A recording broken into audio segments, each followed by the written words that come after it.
At last, arrival. Tonight, a season filled with unforgettable moments reaches its most meaningful beginning. One wrapped in gold. 12 teams step forward, each with a story that earned them this chance. This is where their path to a national championship begins. Tonight's the night we're gonna make it happen. Indiana has beaten the Ohio State Buckeyes. Unbelievable. Get in this time and show me some affection. Saying going deep. Cornell take. Chambliss, touchdown. The fighting Texas Aggies come back. To love you. The Dogs do it again. That's a walk-off winner for the Ducks. Indiana Real soon. It's a primetime treat in the Palace on the Prairie. Let's get excited. wins. Big time hit. Mateer Slings it. It's a touchdown. great catch. They invaded the backfield all night. Oklahoma's defense is the story. So excited. It's intercepted. End zone. Touchdown. Bama rolling. We said there were going to be some fireworks. I didn't expect this. I want you. Hey, yes I do. Well, there's an interception. Ryan Williams. How about it? Mateer. Touchdown, Oklahoma. Revenge is not supposed to be a factor, but it is a factor today. I want you. Let's get excited. Here in Norman, Oklahoma, Sooner team built around a core of veterans. We have plenty of scar tissue, but have hung together through tough times. You got to 10 wins this season.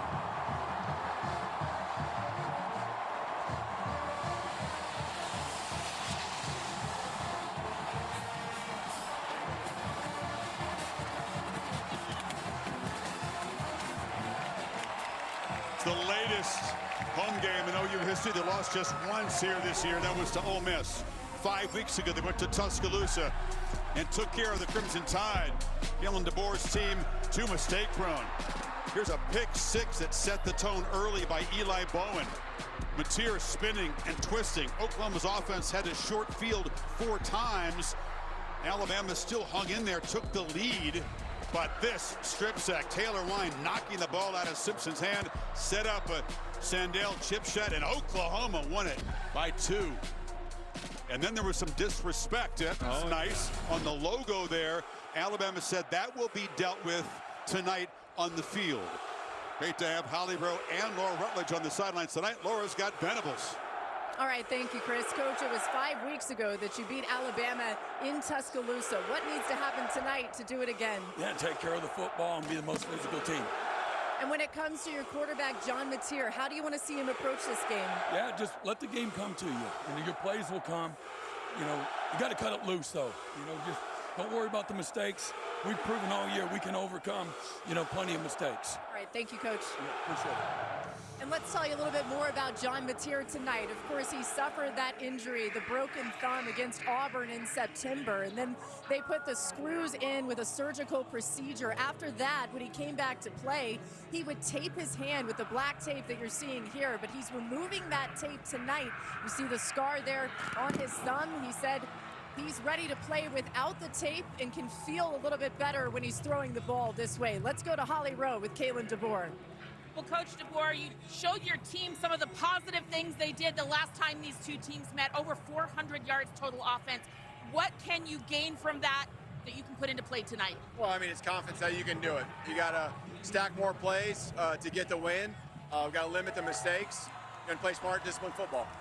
Your offense is much healthier. Parker Brailsford, Jam Miller, and Josh Cuevas. How does that help you get into some rhythm and operate better? Yeah, those are some of the heart and soul of our entire team, not just our offense. So just those guys being able to be out here and do what they do and get some reps during the week of practice, that's critical. All right, thank you so much, Coach. And speaking of Josh Cuevas, he was the leading receiver last time these two teams met. He looked terrific in pregame warmups. He's been battling a foot injury, but he is wearing a hard carbon fiber shell over his shoe to protect that foot.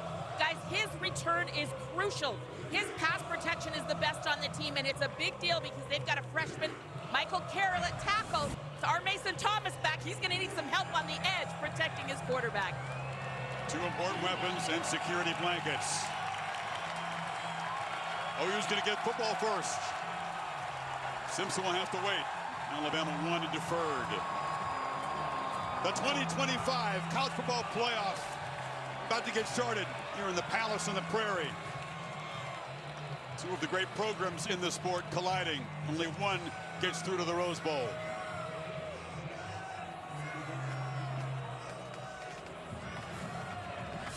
Connor Talty will boot it away.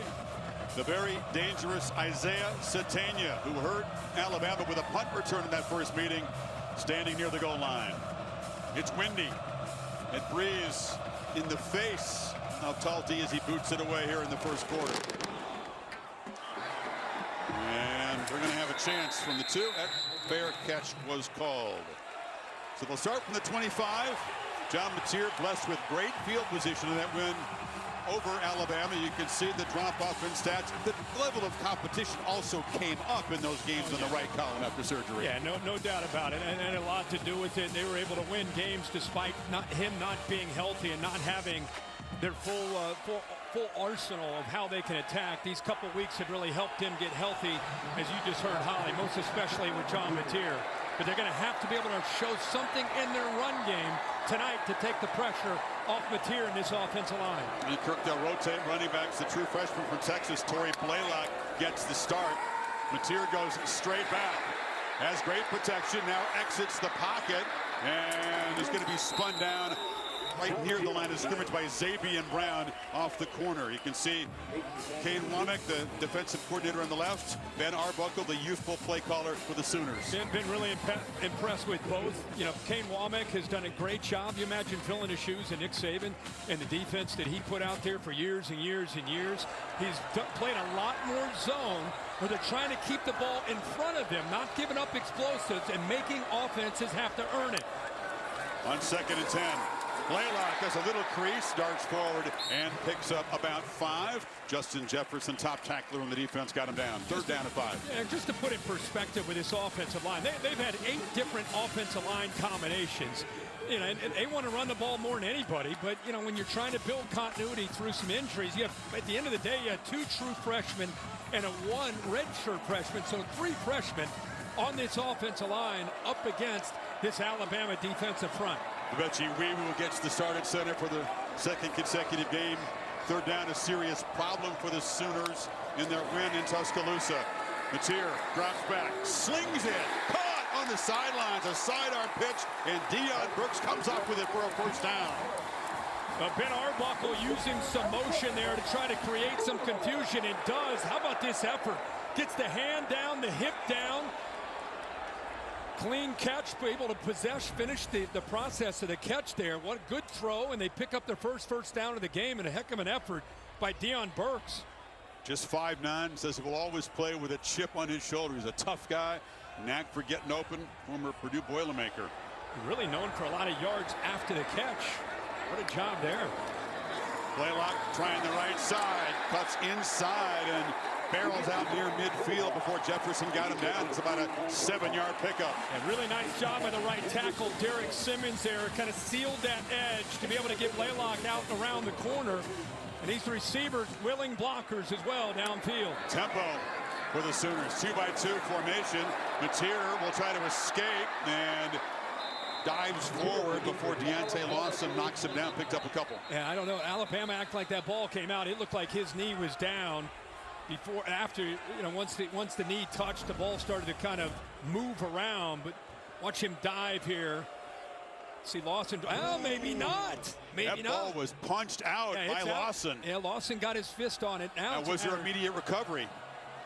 Yeah, yep. It looks like Mateer grabbed it with the left arm. That ball did come out. So many moments tonight that could decide the game. That was one early as the Sooners narrowly avoid a turnover in the first series. Xavier Robinson is the back, and Mateer's keeping all the way, and he's got a 1st down. Barreling inside the Alabama 45.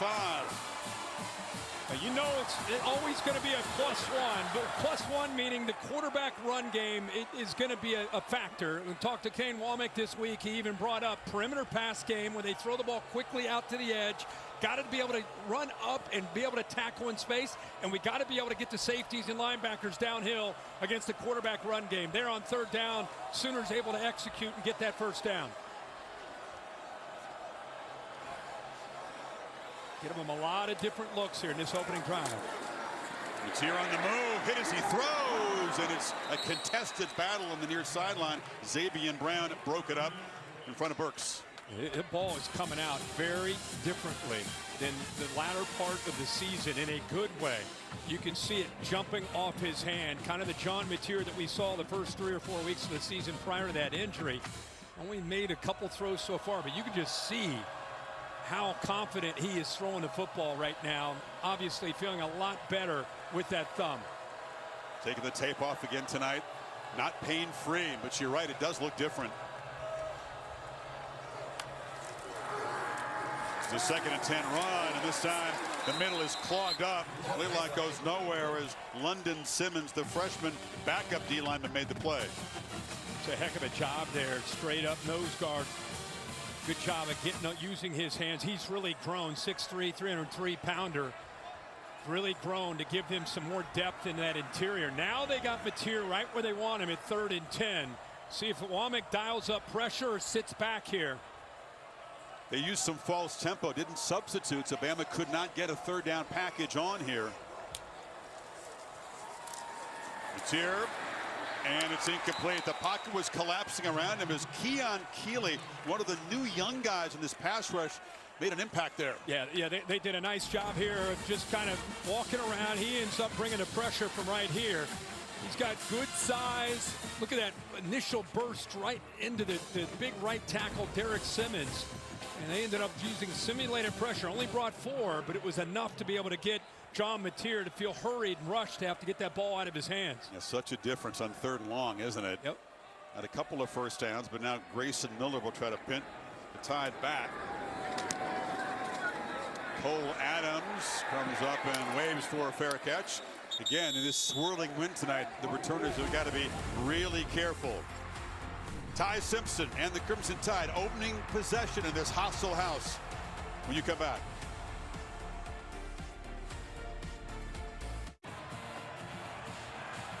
Alabama backed up. Their first possession begins from the 12. Ty Simpson off to a spectacular start to the season. The last 5 games he's been harassed and hit a lot more, thrown 4 interceptions. Had an interception and a fumble against Oklahoma in that home field loss, and a rough outing with his shorthanded cast around him against Georgia in the SEC championship game. I think to be frank, this is an offense that was really limping to the finish line. Not just the last game they played against Georgia, but really the last 3 or 4 games. See if they can find their rhythm that they had early in the year tonight. It's Daniel Hill who gets the start. He had a big ball game against the Sooners the first time. Couple of touchdowns for the powerful back. Picks up a yard up the left side. And R. Mason Thomas back finally 7 weeks ago. He injured a quad, returning that fumble against Tennessee. And Venable is certainly glad to have him back as he goes against Grubb's offense. Yeah, and Ryan Grubb is interesting on the field the last 3 games, but usually throughout his career he's been upstairs as a play caller. He went down to just try to help look the guys in the eyes, thought it might make an impact. But without a whole lot of good results, he said, heck with that. I'm going back upstairs where I can see the field and make better calls.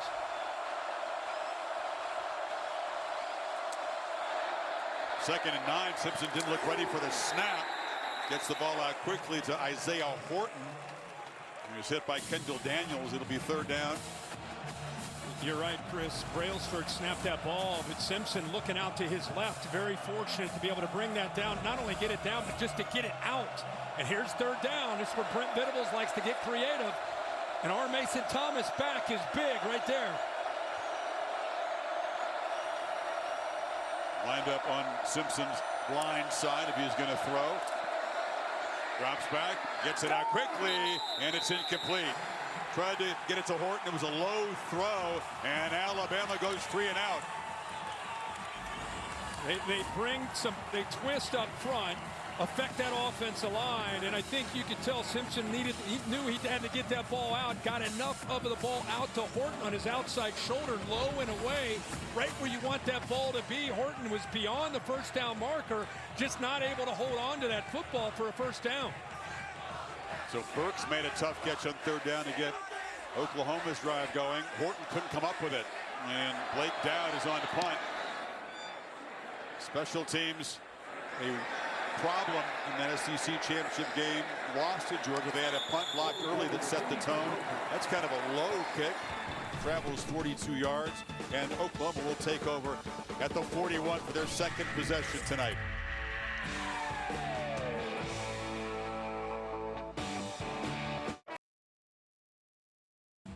College football playoff first round is presented by Allstate. You're in good hands, and in part by AT&T. Connecting changes everything. Previous playoff meeting down in Miami, Kyler Murray and his Heisman Trophy season quarterback for the Sooners, outdueled by Tua Tagovailoa in a high-scoring game. Sooner legends have come back. Brian Bosworth saw him at dinner last night. Oh yeah, part of the program, right? Yes. And then look at this, Bob Stoops and Barry Switzer. All hands on deck. Home game, playoff game, first one in the history of this great prideful school and university football program. They are fired up. Stoops repping the hard to kill, which has become the motto that, frankly, Georgia kind of popularized, but Oklahoma has certainly adopted it. Gritty team that has done very well in close games this season. 4 out of 5 one-score games they've won. Chris, doesn't it feel like a field position game? We knew that coming in because of the two great defenses. These offenses are struggling to find balance. Field position, turnovers, special teams.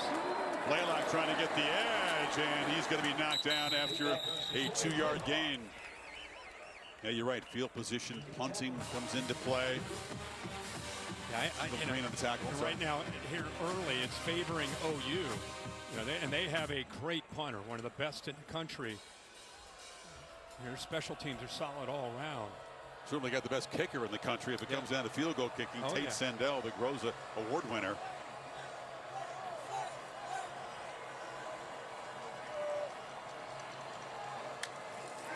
Second and 8 off the play fake. Mateer stands and delivers across the middle, and the catch is made by Jermichael Carter. This is his 7th of the season. Found a spot in the zone there. Yonsei Pierre is right here. He's usually a guy that plays on the edge. Watch him move up. Now there's a nice big opening right there. What a throw. Again, we talking about earlier. Mateer is getting that ball out of his hands. Nice decisive throw. Gives Carter a chance to protect himself after making that catch. 6 catches on the year coming in tonight for 84, but a big one there.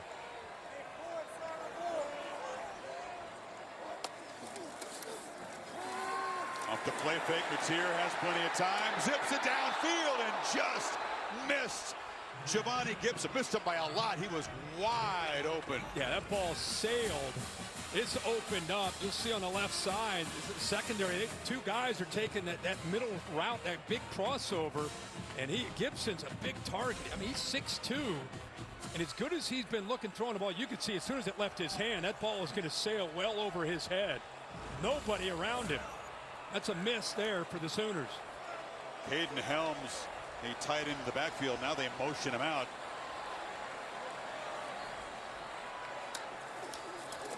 Second and 10, run all the way. Mateer's got a block. He got space. Lowers his head, delivers the blow, and has a first down. Helms, the tight end, threw a nice block. Yeah, they run a quarterback counter here. There's Helms you just talked about. Picks up the linebacker, and he's got, if you haven't watched him this year, he's a physical runner. Low center of gravity, does a good job of being able to protect the football there. But he's got some suddenness to him. And again, Oklahoma knew that was a big part, whether it was a scramble off schedule or the design QB run.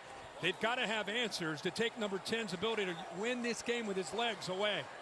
4th run already. He is a bulldozer. He's also pretty shifty, too. He can make some nice cuts and spins.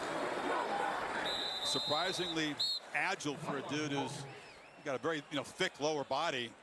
That time Blaylock got nothing. And that time Kane Womack said, heck with that. I mean, he walked 8 guys up to the line of scrimmage, played 0 man-to-man, and just outnumbered the Oklahoma offensive line. No chance. That play was stoned right at the line of scrimmage. Satania to the left of Mateer. Blaylock behind him. Mateer on the move, forced backwards and has to throw it away.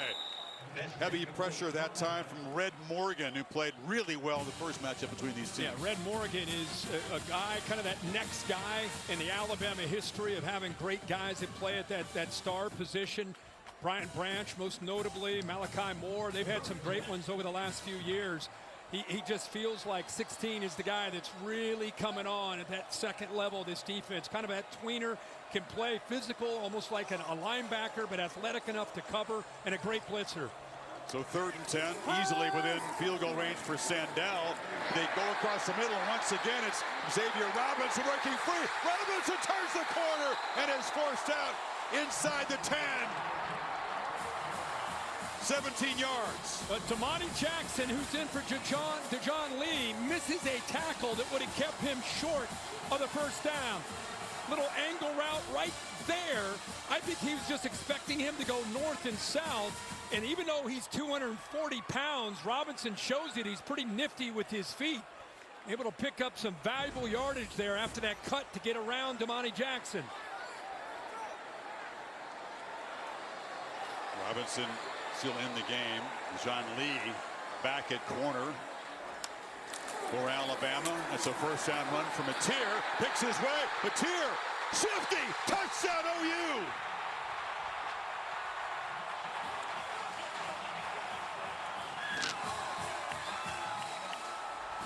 He can beat you running in different ways. You saw the elusiveness there. Yep, Chris, and this is a quarterback counter with the guard and a tight end coming around. This play's designed to go out his way. But watch Mateer's natural ability. Waits, nothing there. Comes all the way back the other side, and another poor job of tackling by Alabama in the secondary, that time Xavier Brown. That's a corner who completely whiffed in the 225-pounder. Sandell knocks it through. Oklahoma has control field position, and they jump on top, 7-0. Big John looking like he did early in the season, pre-surgery.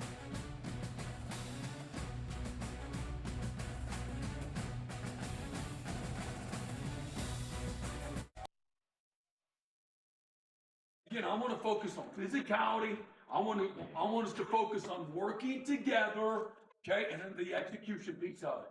So when we talk about, practice habits become game reality, if it ever has, man, this is the moment. Get right to the point there. Plenty of sands left in the hourglass as he was making that speech. But again, they've had plenty of time to practice and prepare for this, and a sharp start for Oklahoma. We talked about field position, how important that is. Got a couple first downs on their opening drive. Pinned Bama inside their own 15. A 3-and-out, took over at their own 41, and took advantage of it with a touchdown, our first score. The lefty Sandell, again the Groza winner, sends it away. And let's hear Brooks from the goal line. Spun around and slammed down at the 15.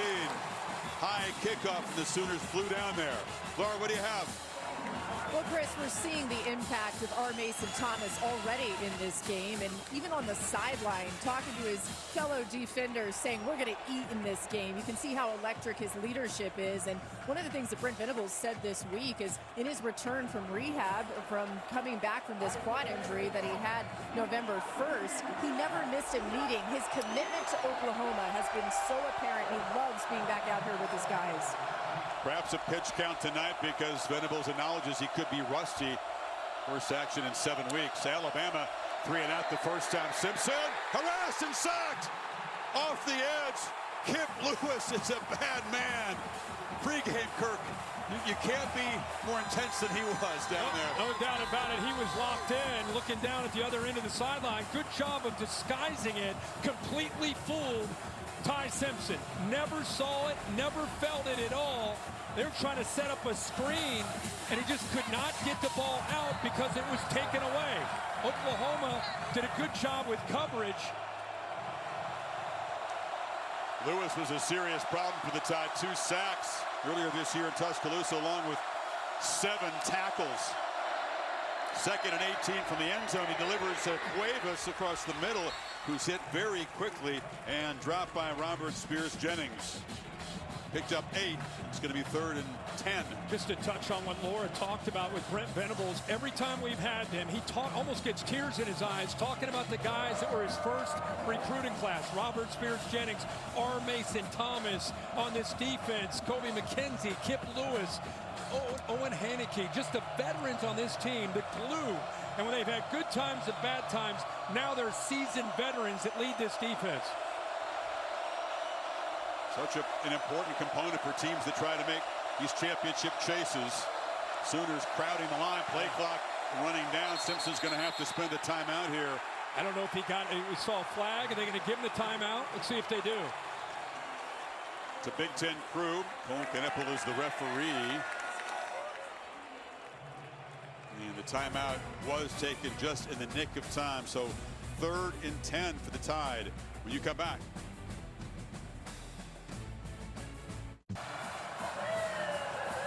Simpson called timeout, struggling to hear on that last play, so they have made a change to his helmet. Remember, they have that communication system in the helmet, but they also have plugs in the ear holes.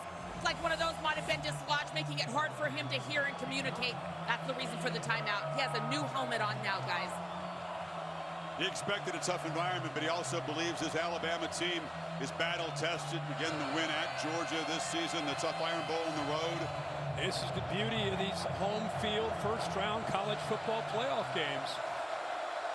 It's the 8-9 game. Oklahoma 1 spot higher earns the right to host this. Deafening on 3rd and 10. Pressure comes. Simpson retreating back to the end zone. Desperation heave, incomplete. Pressured again. Tried to find Brooks, but Owen Haneke took away his time.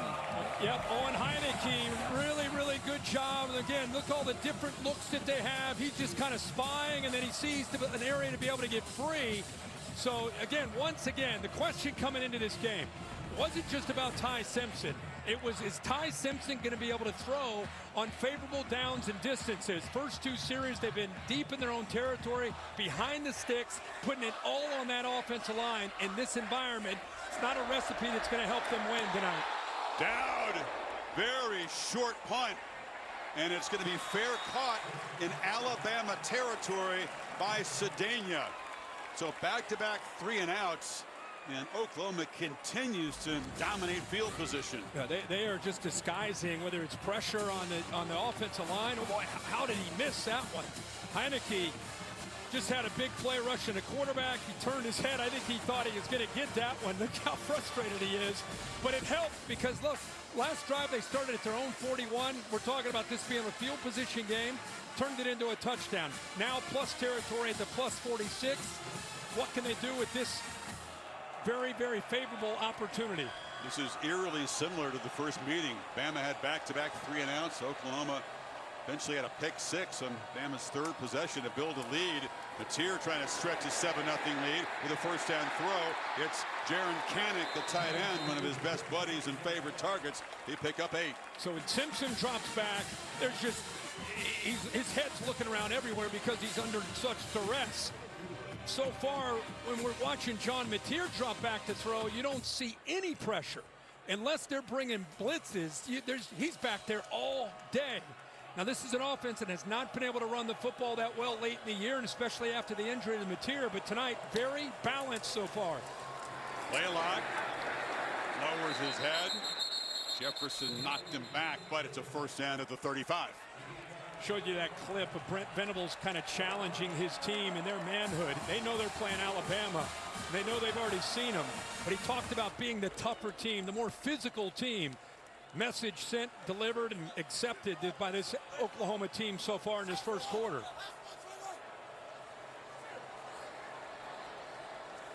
A lot of different looks by Ben Arbuckle, the play caller. Empty backfield after all that shifting on first down. End around. Blaylock catapults forward, picks up about 6 inside the 30. Right now, it's always a game that kind of ebbs and flows with the strategy and who has the momentum. And right now, not just the field position, but the confidence with the different looks. It just feels like right now they're the aggressor.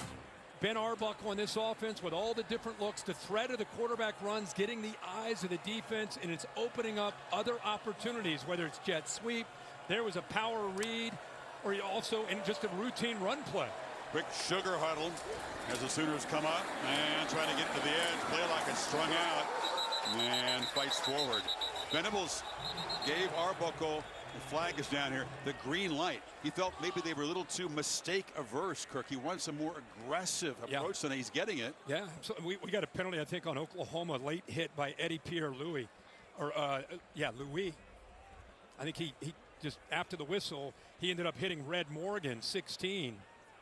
I'm guessing that's what this call will be on. Louis, the left guard. Again, just trying to be aggressive, but I think this one may call look at Venables' After the face. play was over, Yeah. unsportsmanlike conduct, number 55 of the offense, 15-yard penalty from the dead ball spot. Down counts, third down.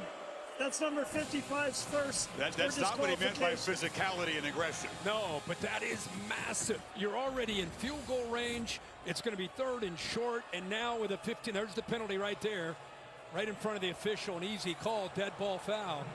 You know, and they called that unsportsmanlike because that was not a football act to hit a guy who's standing out of bounds. It's a good decision to go unsportsmanlike. Yeah, so it's going to be third down here, and look how long they have to go. 3rd and 18, as you said, it backed him up, even out of Sandell's field goal range. Mateer tries to get some of it back. They flare it out to Satania, who breaks a tackle. Isaiah Satania, the big play weapon in this offense. Looked like it was going to be a short gain, ends up picking up 10. And they can send out the Rosa Award winner now for a field goal. Yeah, I mean, you're not in field goal range, and then because of this effort, and again, if I'm Kane Womack, I'm getting my boys on the sideline, and I'm going to reinforce the importance of, guys, if we're going to play well, we've got to be able to tackle out in space. Swarm to the football, leverage the football, and gang tackle. Too many missed tackles so far for Bama. Sandell, a specialist at these 50-plus. This is from 51. He's 7 for 7 from beyond 50. That is historically good in college football. Drives it right through. What a weapon. Kind of kicker that you see on Thursday nights in the NFL. No doubt about that. It's a 13-yard drive. They tack on 3 after the short punt, and just like in Tuscaloosa, a 10-0 first quarter lead for Oklahoma. Nice job with a hole to get that down. Gets the laces turned. Jacob Ulrich is an elite holder. Ben Anderson, an elite snapper. The whole operation is almost flawless for Oklahoma on these field goals. They have just dominated this first quarter. Alabama has 6 plays and 5 yards. And again, their defense has been out there a lot, but there's been missed tackles on that Robinson play that ended up being a big play. Missed tackle on Mateer for the touchdown. Missed tackle on that 3rd and long where they weren't in field goal range. Put them in field goal range. So Bama's defense has got to do a good job of, again, swarming to the football on defense. Judge Adam Simpson, who can Ryan Grubb in this Alabama offense to counteract what Venables is doing so far. Well, it would help not to start inside their own 15. And it's tough enough to be here in this environment. It's a whole different ball game as a play caller for Ryan Grubb when you're backed up in a game that you want to be favorable positions on this field, and right now they've been backed up twice. Yeah, the last kickoff, Brooks chose to return it, only got to the 15. Bet he's been given instructions for a fair catch this time. Yeah, he waves for it. At least they can start at the 25. Pretty exciting triple header Saturday. We're all going to head over to College Station. The Hurricanes, Carson Beck against the Aggies. That'll be a juiced-up environment. Tulane and Ole Miss, a rematch of a blowout in Oxford earlier this season. Then the Dukes and the Ducks. Be fun. Yeah, it'd be a lot of fun. You know, the first round, again, we mentioned last year, the first round was dominated. I think, what was it, 19 points with average margin? Only Clemson at Texas was able to hang in really after halftime and be competitive. And the Tide get it going. It's the first carry for Jam Miller. And he is hauled forward by the center. Brailsford picks up a few extra yards. Great job of keeping his balance to allow Brailsford to be able to turn around and keep him up and pull him. That went from a gain of 3 to that keeping his balance and pulling him, a gain of about 7. Alabama in no hurry. This should be the final play of the first quarter if they choose to snap it.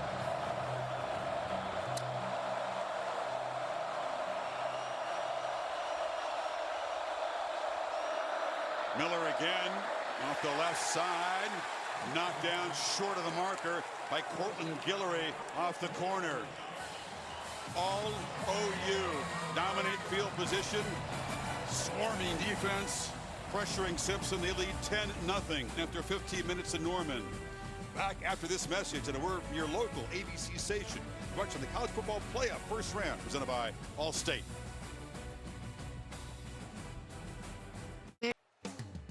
Back for the second quarter, the college football playoff first round presented by Allstate. 49 degrees, breezy here in Oklahoma. Goodyear blimp soaring overhead, giving us our aerial coverage. Tried, tested, proven, legendary.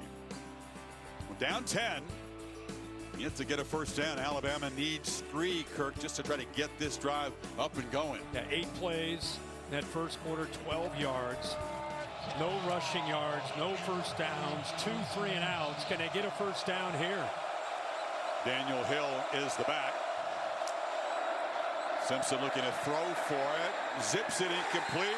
Not on the same page as Isaiah Horton, who was well covered by Guillory.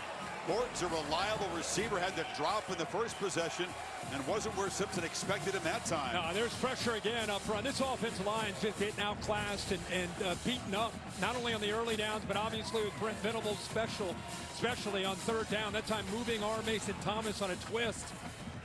DeBoer wanted a jersey grab. He did, and I think Simpson just feels rushed. He feels hurried with what's happening in front of him. One of those guys is a huge discrepancy between his stats when he's got a clean pocket versus pressured. This is another very poor punt. Nothing's going right as Blake Dowd and off the side of his foot. And Oklahoma again will have good field position after just a 31-yarder. Yeah, even though they're off to a good start, this is Eddie Pierre Louis. It was a penalty that clearly after the field goal, Brent Venables finally got a chance to talk to him. And look at the energy right here. What the heck are you doing? And after he's done. And he's done. And Ben Arbuckle, the offensive coordinator, just waiting on him.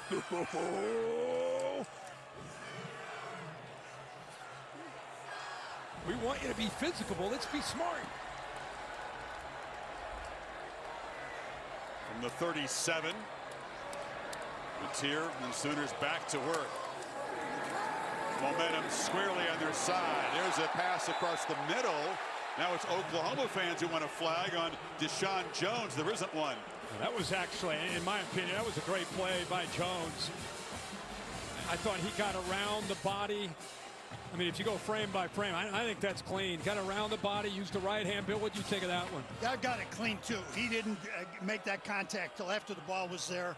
Good play by the defender. Good job using that length there with that right arm. Wake Forest transfer plays the Husky position for Alabama.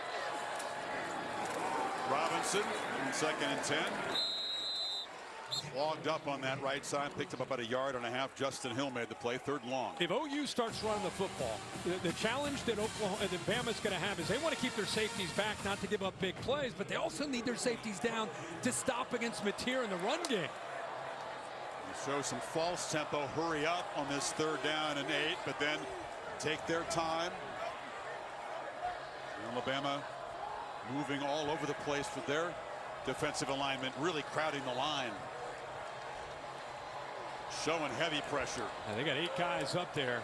Someone's dropping. They drop way out. Matier does have time on the move. Scans, fires, sideline route. That's Deion Burks over there. They're talking about it. Catch made. Burks for the 2nd time has worked the sideline and come up with a tough catch. Wow, because Sabian Brown came up, what a effort again. Toe down, does he have control? I'm guessing they're going to take a peek at that one again. much as I want that to stand just because it's such a great effort. Wow, they did stop it.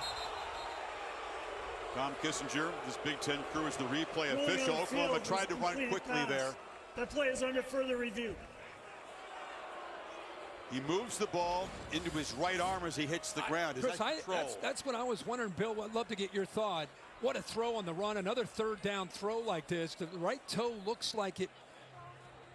It's tough to see from there, but I think finishing at the end of this, does he maintain possession through the catch? Survive the ground, right? That's what they were. He's got to survive the ground. The foot is down. There's no problem with the foot. What we've got to see is a front angle to see if there's a bobble of the ball. The toe's down there for sure. No question. So now it's to survive the ground. Ball, it's tough to see from that angle. That one. When he spins over. Here it is, Bill. Here you go, bud. After further review, the ruling of catch is upheld. First and 10. So they didn't see anything clear and obvious to overturn it. I thought that last one showed the ball hit the inside of his left forearm. You mentioned how he moved the ball to his right arm. When the ball came down, we thought it might have hit the surface, but it looked like it came down on his forearm. So that's definitely a catch. Two insane catches by this guy, both, by the way, on third down. He converted a 3rd and 8 there. And they're now at the Alabama 46.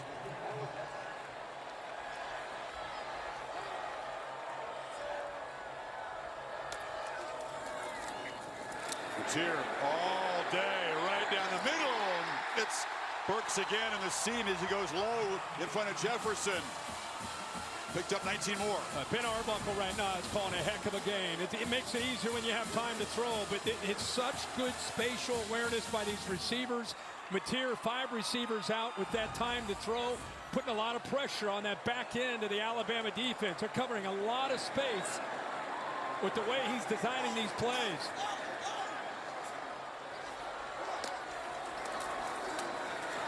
Robinson met, driven back, hands popping as Justin Jefferson drove him back for a 2-yard loss. I always get fired up when I see a defender in college football tackle like this. I'm just going to be quiet and let you watch this. I mean, how beautiful is that? You know, so many guys just want to hit and not bring their arms and wrap up. Ball almost came out. I just love how he finished. What a play. Justin Jefferson, great job. You're allowed to use your arms in college football when you tackle. That's an old rule. It's here. Slings it quickly to the sideline. It's Burks again. This time, not much after the catch, although he does so. The strength to fight through Brown picks up 6. Burks on just a different level right now. Remember the receivers last year for Oklahoma? I think their top 5 or 6 guys were out with injuries. This year they've had some injuries, but Satania is their main guy, but it's great to see Burks in that slot making some big plays tonight so far for Oklahoma. 4 of 6 to start this game on third down. They need 5 here. Blaylock moves into the slot. Alabama not showing pressure. And Mateer across the middle, caught! First and goal. Jacob Jordan, catch number 2 on the season for the sophomore. Well, Deshaun Jones fell down. Good job of finding him, and it's nice again when they rush forward, they don't blitz. There's just no pressure. Yeah, and you know, the big thing that happens here is Deshaun Jones lost his footing.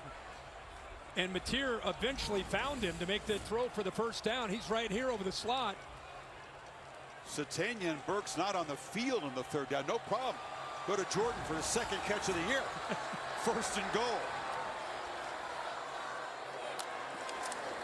Mateer takes a look.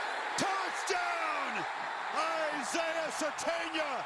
Oklahoma rolling over the Tide right now.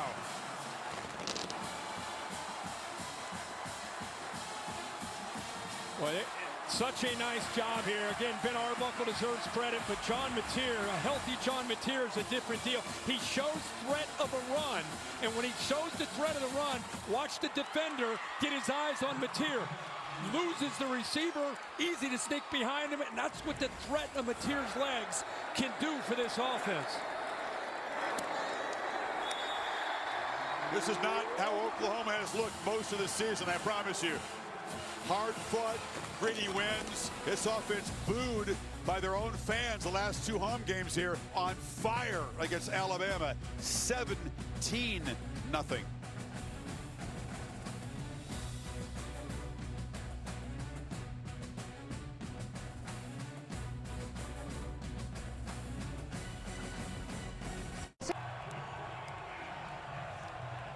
Aggressive defense, locked in quarterback. John Mateer, 5 of 6 on that drive.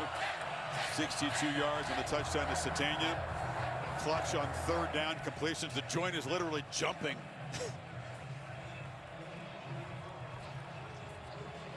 Alabama staggered. We have never seen them in a CFP game. Not at all. This is exactly what happened last year in these first-round on-campus games. We talked about it.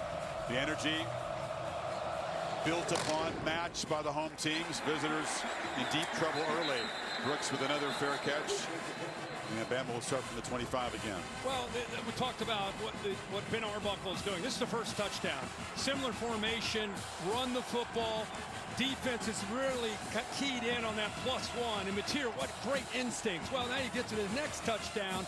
The last touchdown, same look. Now he shows it, gets the defense to be concerned about the threat of his legs, and then the receiver's able to slide away. So really has it dialed in right now with Ben Arbuckle. It'll be interesting to see how Kane Womack adjusts to this attack tonight.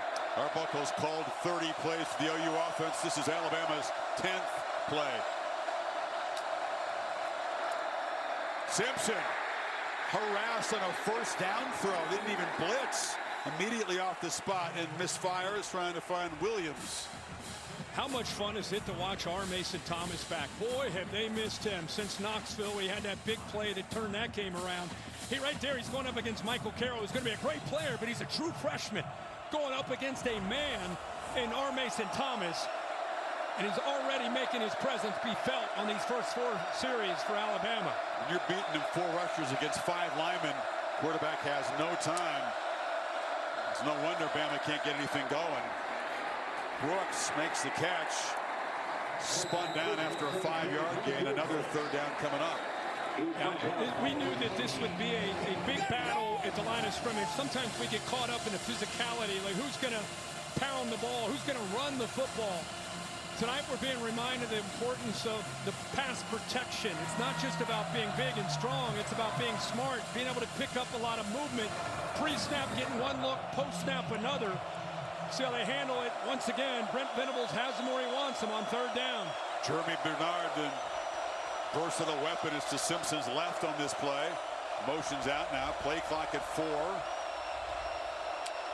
Just get it off. Pressure comes. It's picked up. Back foot throw. Brooks comes back and makes the catch. Under heavy pressure, backpedaling. He just lofted it out there. And he finally has just enough time. The ball's underthrown. Good job of adjusting back by the true freshman. But they look at that cushion. And that's a matchup that you love to see because Jaden Hardy is a safety matched up against a fleet-footed Brooks. So good job of recognizing that matchup and making a good throw there by Ty Simpson. Let's see if that gets this offense going a little bit. First down of the game.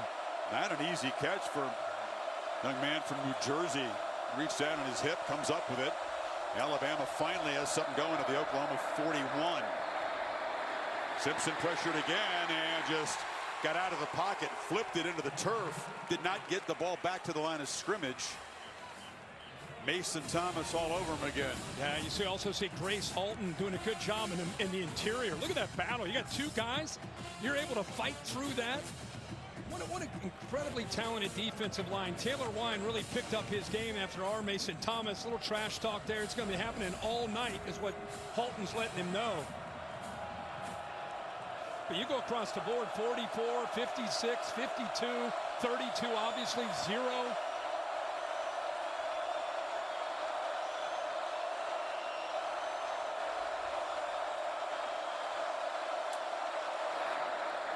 Four-man rush on 2nd down across the middle. Catch made. It's Cuevas and the big tight end. Welcome back to the lineup tonight with a catch inside the red zone. picked up 23. Yeah, they sure have missed him. Just trying to hit this seam. You can see the safeties are split. Got a robber there, number 13. Powers just kind of sitting there trying to be that rat to just try to wait to see if he can read the quarterback's eyes. Good job, Simpson, using his eyes to move him away, opening up that seam route. Good looking drive by Simpson in this offense. Can they punch it in? Field goal, not what they're looking for here. Low throw. Didn't get his feet set. Tried to find Cuevas, who had some space there.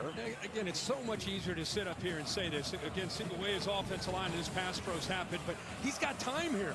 But look how unsettled he is. His eyes are moving around. His feet are moving around. Just sit in there. You got time. If he's able to just sit in there, that's a touchdown. Cuevas pulled away from the coverage there, and he's able to walk into the end zone if that ball is thrown accurately. You could just almost see the static in his brain at this point, Simpson. He knew this was going to be an issue. He knew he'd have to be calm, be slow. Miller around left end, breaks a tackle.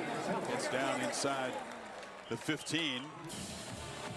Caden Proctor moves so well for a left tackle. I mean, he's 365 pounds, and he's trying to pull around to kind of set that edge. Gives him a chance now in the red zone.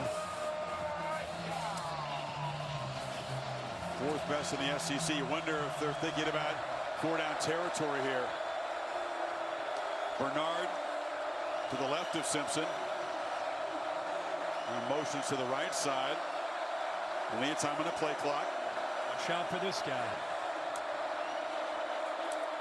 He rolls away from him, throws low. It's not a first down. Bernard went down and got it at the 10, but it's going to be 4th down and 2. And like you said, Chris, you pointed out pre-snap that he was in that backfield just trying to find some space underneath. But again, he's falling backwards as he throws because of that pressure. And they're going to have to go for it with this hole they've dug themselves into, down 17. How about making this call for Ryan Grubb? What an opportunity here. Can they convert here on this 4th and 2? It's been a struggle, 3rd and 4th down, short yardage. They often will go wide. They're not afraid to head to the perimeter when they need a short pickup. Play clock down at 2-1. Simpson looking, finding. Brooks still fighting, diving for the end zone. Alabama 4th down touchdown to get on the board. Lazir Brooks, the true freshman, keeps Alabama's hopes alive here on the road. Good job of getting the ball out. Remember, he's empty. He's got 5 offensive linemen. That ball needs to come out fast. Good job of getting behind the big tight end Cuevas. Really well-designed play. And how about the effort? 3 broken tackles to not only get the first down, but into the end zone for their first touchdown of the night. We asked who could step up and help out Bernard and Horton and Williams. And DeBoer said, thinks Lazir Brooks is set up, no longer a freshman at this point. It was all him in the drive. The tough catch to get him going. And the touchdown. There's a flag on the PAT. Brooks spinning and twisting in a 9-play, 75-yard drive in a second less than 4 minutes. Desperately needed. All Oklahoma in the first quarter and a half. Flag picked up, PAT good.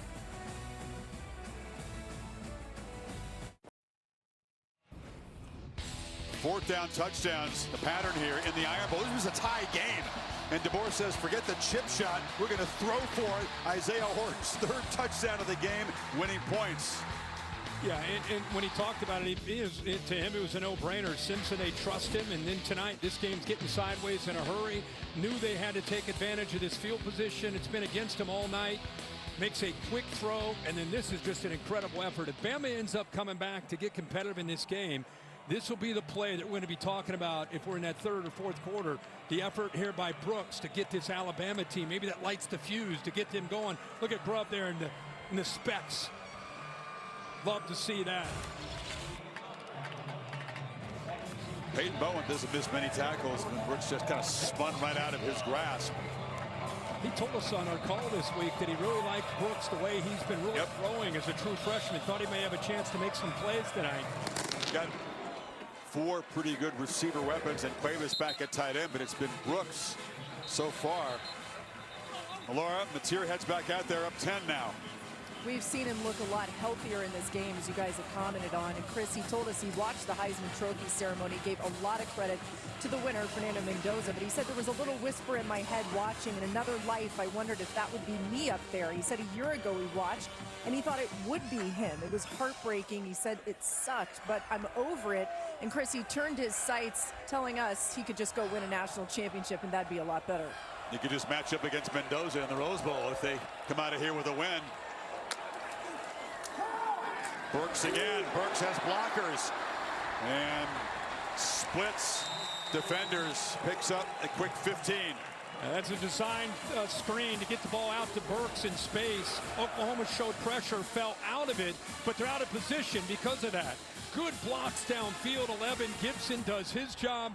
See the lineman down there, Satania. Bama corners continue to struggle, corralling receivers after the catch. But Oklahoma, 31 plays, 15 runs, 16 passes. Very, very balanced. It's been a problem for him late in the year without having that balance. Mateer spins down, almost 200 yards total offense. They get outgained by almost 200 yards. It was not electrifying offense that led to that victory at Tuscaloosa. It was great field position and defense and a pick six. Yeah, the pick six and a turnover. They had 3 turnovers. It turned out to create 17 points. Here's the play selection now at 32, 16 and 16. So a lot of different formations and personnel groupings, doing such a good job of making Oklahoma have to think, communicate, adjust. Anytime you do that, it's going to slow them down. Then you throw in the balance of that attack. It's not one-dimensional. Mateer, the leading rusher in terms of yards gained rushing before sacks. He actually led the team for the whole season. Despite that injury and a de-emphasized running game, that time he finds Giovanni Gibson on this short route, tackled by Jackson. Picked up 3, third down now. Kane Womack seeing the same thing from the sideline that you and I and everybody else are seeing. They cannot get pressure on Mateer, so he doesn't want to have to blitz a lot. But that time did dial up some pressure with the linebackers and at least got Mateer out of the pocket, played man-to-man coverage. Remember, they want to play zone, kind of put a lid on the top of this defense, keep everything in front. That's not working right now. They're going to have to dial up some pressure and get Mateer off his spot. Tremendous efficiency. This team was under 40% on third down for this season. 5 of 7 tonight against this Bama defense. Mateer, pressure comes, and he escapes. Mateer now launching over the middle, and it's incomplete. Xavier Robinson was running free, couldn't quite get it, but Mateer escaped what would have been a big loss. Well, we just talked about how they don't blitz a lot. Keon Sabb is right here. They're going to bring this pressure. Well designed for Alabama, but a miss. Now look at this. Look at the first down yardage, but instead he gets a little greedy, sees the open receiver, see his form there. He just kind of twists his body, trying to have that rotational throw running to his left, but misses. Well, it's a drop ball by the running back. But he easily could have added a first down if he just took off and ran. Only had to get to the 50 to get the first down. Would have easily made it. Yep. Live game. Kicking team. 5-yard penalty. Still 4th down. Not a big deal. They'll back up Grayson Miller for the punt. So a missed opportunity there. Robinson couldn't corral it. Off his fingertips. So Alabama eventually does get that stop, and will try to cut into the lead with 4:29 to go before halftime. Alabama will get the football to begin the third quarter. Miller, it's blocked, and Alabama special teams make a play. He just dropped the snap, and Big Tim Keenan says, thank you, I'll gobble that up. Gobble it up is right. The 330-pounder, his eyes must have lit up. And Miller's one of the best punters in the entire country. It's a great snap. He just lost the football. Really no explanation for it. By the time he picks it up, the big fella's right there in his face. And finally, something goes right for Alabama, where now they have favorable field position. Special teams have been a problem a couple of times this year, but that sets them up at the 30 and momentum has rapidly shifted the DeBoer's team.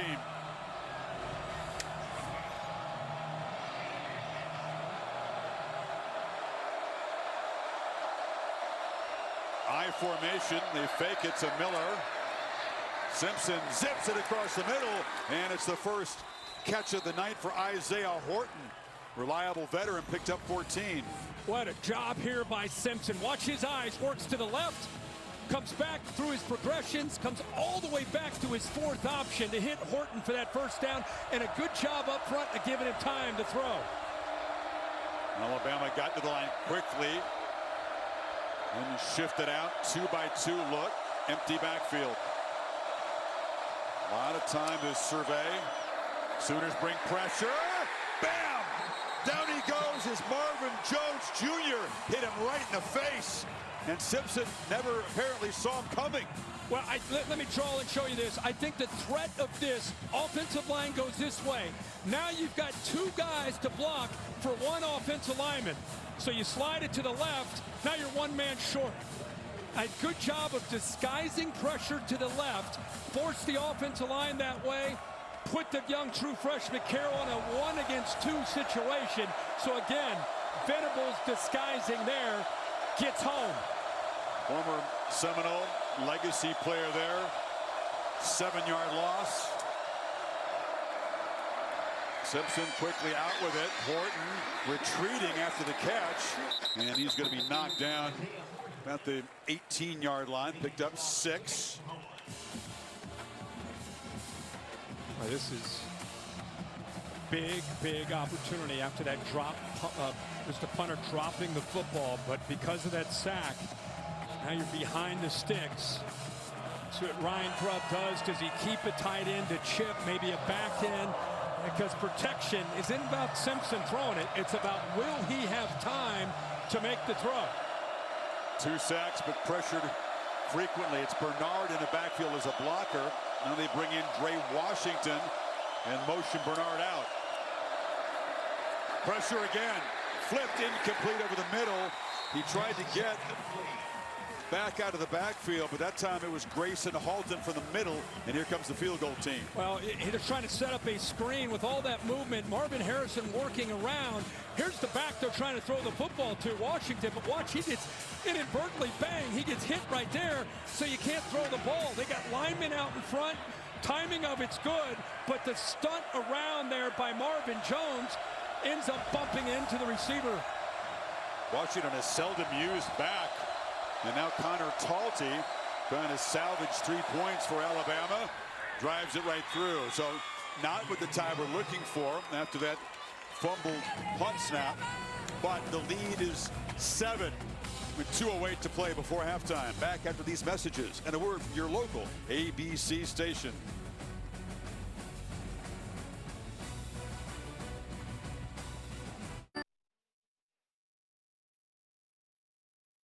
Want to talk football with a friend? Just tell Siri. Call Jesse on speakerphone. Jesse Palmer, you could ask him about relationship advice. Yeah. Baking. He does a lot of different shows about different topics. No doubt. Justin. I need some baking tips from Jeff. Jess and Tess are in Oxford for the Rebels in the Green Wave tomorrow afternoon.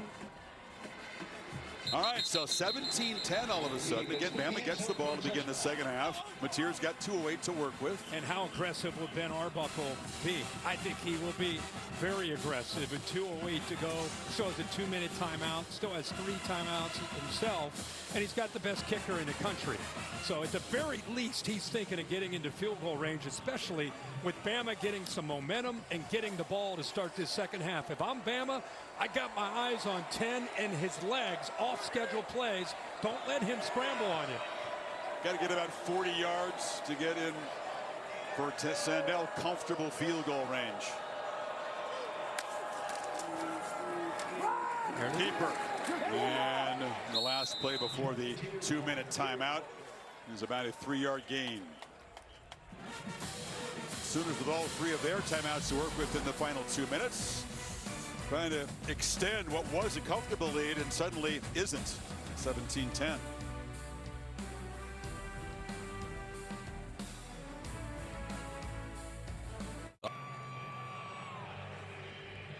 2 minutes from the Mercedes-Benz halftime report. Laura will join Roman Harper, Jordan Rogers, and Tim Tebow, SEC Nation guys. Very interesting first half. Complete dominance by Oklahoma in the first quarter. Bama climbing back in with a touchdown drive and then cashing in a dropped punt snap for a field goal.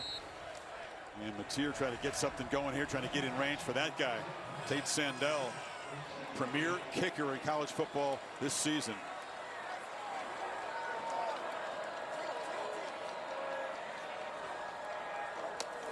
Second and 8.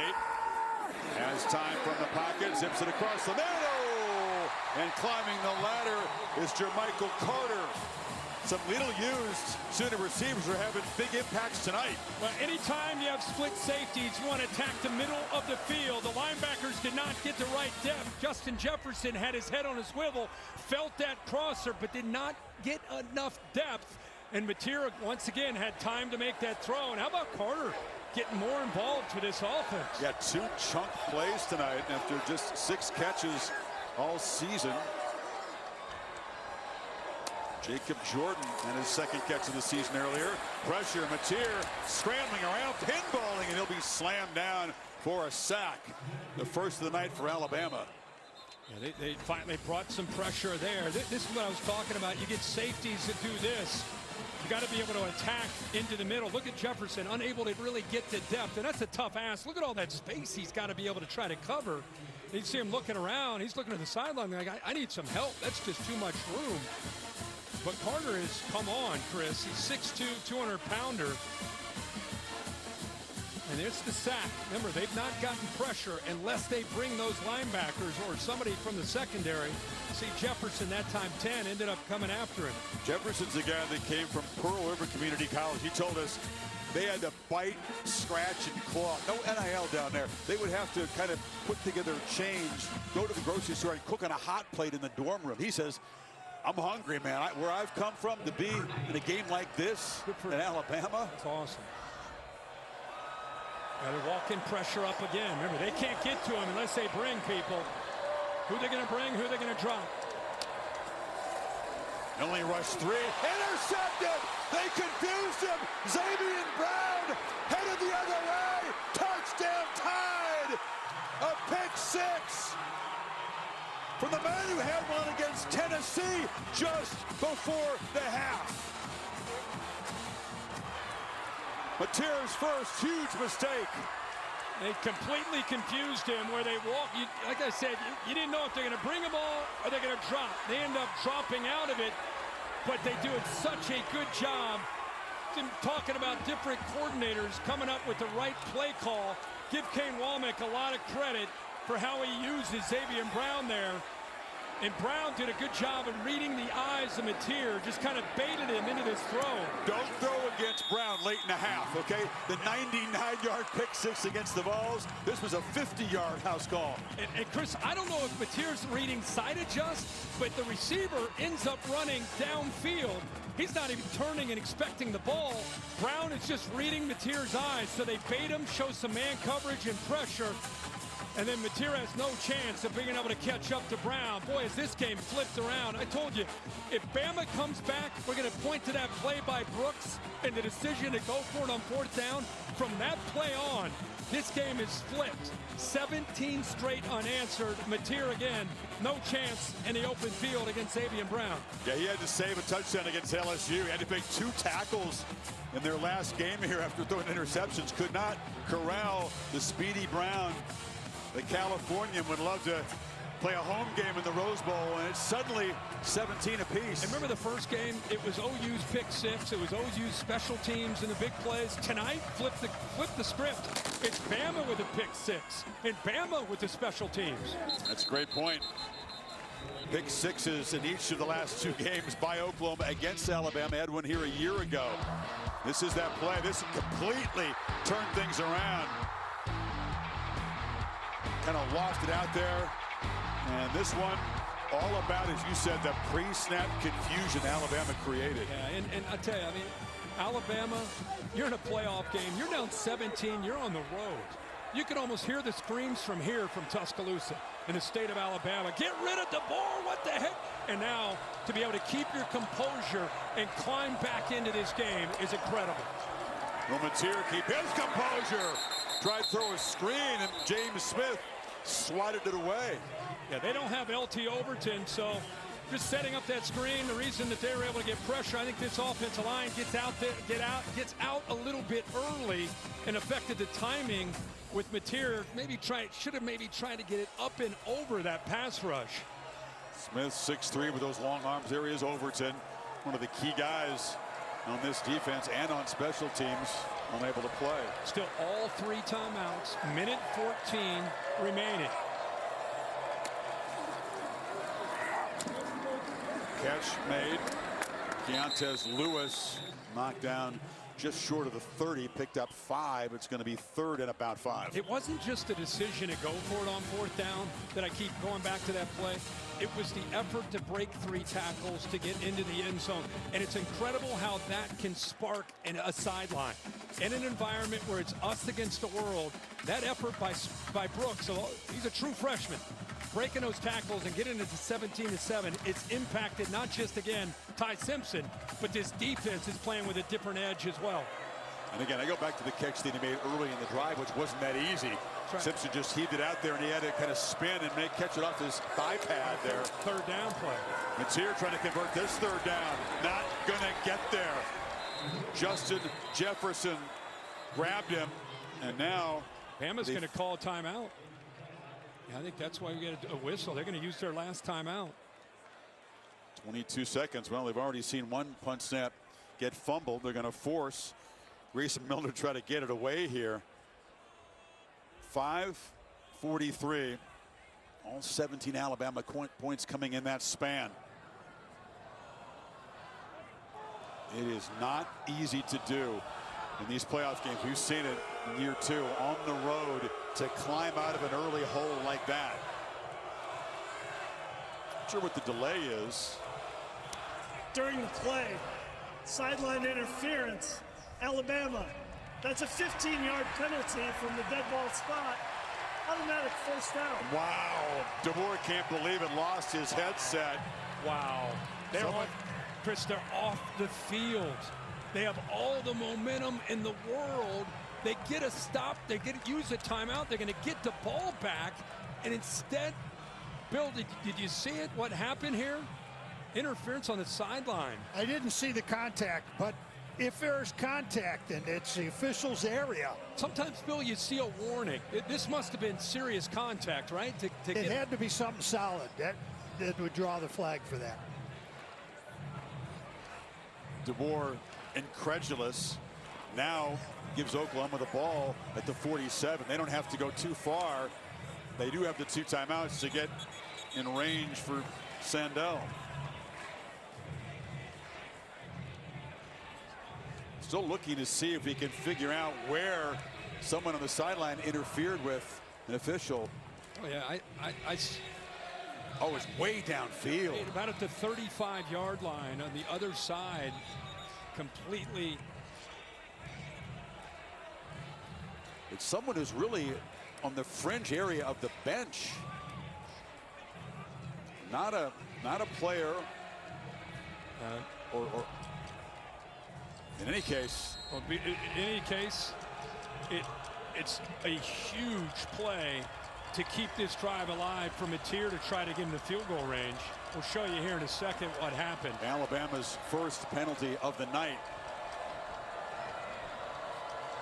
Mateer thinking, let me get about 15, 20 yards, comfortable range for my kicker. Long throw to the sidelines, and that's Carter who collects it. They use just 3 seconds. I'm going to show you where this happens. It's way back here. Watch him bump into the blue shirt. Actually, a couple guys there. Bill, what are your thoughts on the depth of the official? Is that this where he's supposed that's to be? His territory. That's his territory. Gotcha. You know, and you've endangered me. Yep. And you don't belong there. Got it. His territory is about 40 yards from where the ball was. That's what stings. Yeah, he's out in deep left field. It's here. Looking to escape. He's going to be knocked down. Have to spend a timeout right now as Yanze Pierre, the best pass rusher on this defense, makes an impact. What have we seen that feels different? What have we seen that feels different? What we're seeing is Kane Womack making adjustments in the middle of this game. Came in thinking he's going to rush 4, play a lot of zone, and the adjustments that they've made. I had to make an adjustment here. I'm going to be honest with you. This was stuck under a case. I had to give a violent tug. We're still connected. I was like, what the hell's going on? It's been a rough night. I got hit in the head by a camera trying to do a hit for your show. But we got a good game here, Kirk, more importantly. Oh, that's all you can hope for. They needed about 13 yards to get in the field goal range. But the difference from Womack, bringing pressure. Bringing the linebackers. They know they can't get pressure without. Oh, this is. Oh, now you're going to show this. Go. Hey, shh. The dink. Oh my gosh. In pregame, guys coming off an ACL. I cleared concussion protocol in 15 seconds. Here we go. Mateer bouncing around, delivers underneath. Blaylock, can he get out of bounds? He's going to be wrestled down inbounds. They have the 1 timeout left and just 3-2. Clock ran down. The clock ran down before a timeout was taken. I guess they didn't feel like it was worth taking one heave to the end zone. The wind behind them, they had a timeout. With the kicker you have, at least give it a Hail Mary and a chance. If they had like 6 seconds and a timeout left when he was tackled, should have got out of bounds. So Venables' team 17 apiece. Let's hear from him with Laura. All right, thank you, Chris. Coach, the pick 6 ties this game up. What's your reaction to the way this half ended? Yeah, we had a couple of critical mistakes, and you make those mistakes, they got great magnitude. So, but we'll be okay. Drop the punt, he goes for 3, and then the pick 6. So they got some momentum there. Got to respond. Our guys will respond. They fought and overcome all season long. And what can you say about your quarterback, John Mateer's performance? Yeah, he's had a great, other than that, one poor decision, he's had a fantastic night. We'll get him going again here in the second half. All right, thank you, Coach. I appreciate it. Here's Holly with Kalen DeBoer. Well, Coach DeBoer, you're down by 17, a crucial call to go for it on 4th down. What went through your mind in that consideration? And the play then goes to a freshman at that who scores. I mean, you just, in that moment, you got to go with your gut.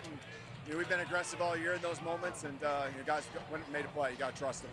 What started to unleash with your offense, because you're moving the ball much more effectively right now? We just made some plays. We got some passes that could be caught, and we can throw it a little bit better here and there, and protection starting to shore up a little bit. Comfortable with the speed of everything, and so guys just made plays. Thanks, Coach. Thank you. DeBoer's offense will get the ball to begin the second half. Both teams have been very effective in these tough, tight games in the SEC. We'll see who prevails tonight. Mercedes-Benz halftime report coming up after these messages. You're watching the CFP first round presented by Allstate.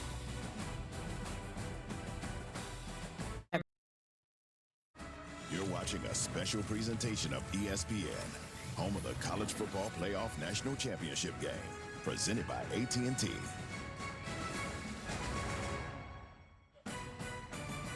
After a wild first half, what'll happen next? Welcome back to the CFP first round presented by Allstate. 17 apiece, the Sooners and the Crimson Tide. First 17 to Oklahoma, and then Alabama roaring back with 17 points inside of 6 minutes. Lily brings you the stats. Kirk, Alabama still a non-existent run game. -3 rushing yards. Simpson finally got going. Trouble on 3rd down, but they're back in this to get football to begin the 3rd quarter. Yeah, it's incredible. They've been able to work themselves back down 17 in this atmosphere. It's really a tribute to Kalen DeBoer and a culture for them to fight back. And let's face it, when they started to put up some pressure, you could see that the Oklahoma team did not respond, made some mistakes of their own. The punter dropping the ball, the pick 6, of course, by Mateer. And now we have a tie game, even though the stats have been dominated and one-sided, favoring the Sooners. How sustainable is this lack of a running game for Alabama? SEC championship game, it didn't show up against Georgia, smothered. -6 yards net rushing. Go back to the last 6 quarters, the 4 in Atlanta and the 2 here so far tonight. Okay, is that sustainable? That's why their offense is struggling over the last 3 or 4 games. Has everything to do with, you can't do it just putting it all on Simpson and the offensive line and pass pro. You got to have something that makes the defense have to respect you running the football. Jim Miller comes back healthier tonight. 3 carries, that's it. Their catch by Brooks, who was one of the heroes of that first half. It was a fast start from Matier. He came out slinging the ball, some clutch third down conversions. Hard to stop as a runner. And then Satania got loose. It was 17-0 until a long Alabama touchdown drive with the effort by Brooks. Yeah, really take that effort by Brooks. The fourth down decision to go for it really flipped this game around as far as momentum and energy. Of course, the mistake by Matier. Xavier Brown with a pick six to tie this game up. And we're going to start all over. It's going to be a heck of a second half. Still no catches for Ryan Williams.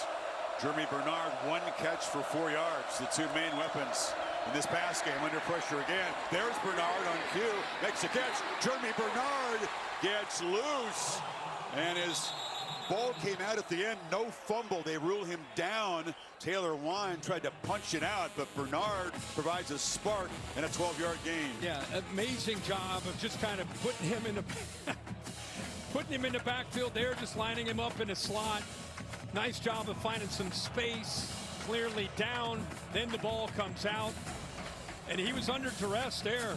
Owen Haneke right in his face as he threw that football. Good job of just getting it out. Too good, too versatile a weapon not to feature more. We look for Bernard to make an impact in the second half. Play fake, long throw to the edge. This is Horton. Easy access in front of Eli Bowen. Picks up a few. So the first two plays by Ryan Grubb. First one, he moved Simpson outside of that pressure, moved the launch point. Second play, quick throw.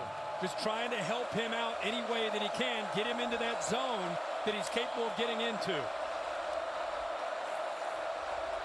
Time to check the defense and then check with the sidelines. Bunch of shifting around. They shift around as much as any team in college football pre-snap. OU brings pressure. Simpson steps up and airmails it over the head of Horton as the rush was closing in. They had a couple receivers into the boundary, but I'll tell you, I had my eyes to the left. Look out here down this sideline. Safety in the middle of the field. You take that shot. I'd be surprised if they don't go back to a similar look. Try to get a one-on-one matchup and see if they can take a shot downfield against the freshman Guillory. It's been a struggle on third down, 2 for 6. Once the touchdown pass came on fourth down. Needs 6 here. Crowded line of scrimmage. Got to spend a timeout here unless they snap it right now. Nope, no play. A flag did come out. Simpson was up there trying to make adjustments. Caden Proctor, the left tackle, moved. Full start. Offense, number 74. 5-yard penalty. Still third down. Still third down, but now they need 11. And all the confusion, down to 3, down to 2, down to 1. So it's either it's a delay a game or the left tackle moved. Either one, it's 5 yards. Whoa. Kip Lewis, a little headbutt on the way by. Lucky to escape a flag there. Yeah. Got to control your emotions. Every mistake is magnified in the second half of a tied playoff game. Pressure. Simpson delivers. And it's incomplete. Ryan Williams could not come up with it. Nobody in the FBS had more drops this season. That was catchable. Yeah, and I tell you, heck of a job by Jam Miller. There was a late blitz there by the safety, Robert Spears-Jennings. Nice job of sitting in there to give this play a chance. That's another drop by Alabama, the 10th of this game. Oh, 10th of the season for Williams. Yeah, 10th of the season for Ryan Williams. Let that ball play into his shoulder pad, so instead of a first down, it's a punt. Alabama had a chance to build momentum there, claim the lead. It's a 38-yard boot. Can Matier and the Sooners get their rhythm back on offense?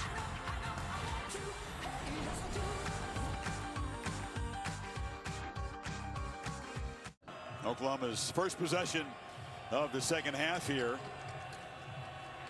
Both teams, you said, have been pretty stout in these close games that come down to just one moment, one play, one stop late in the game.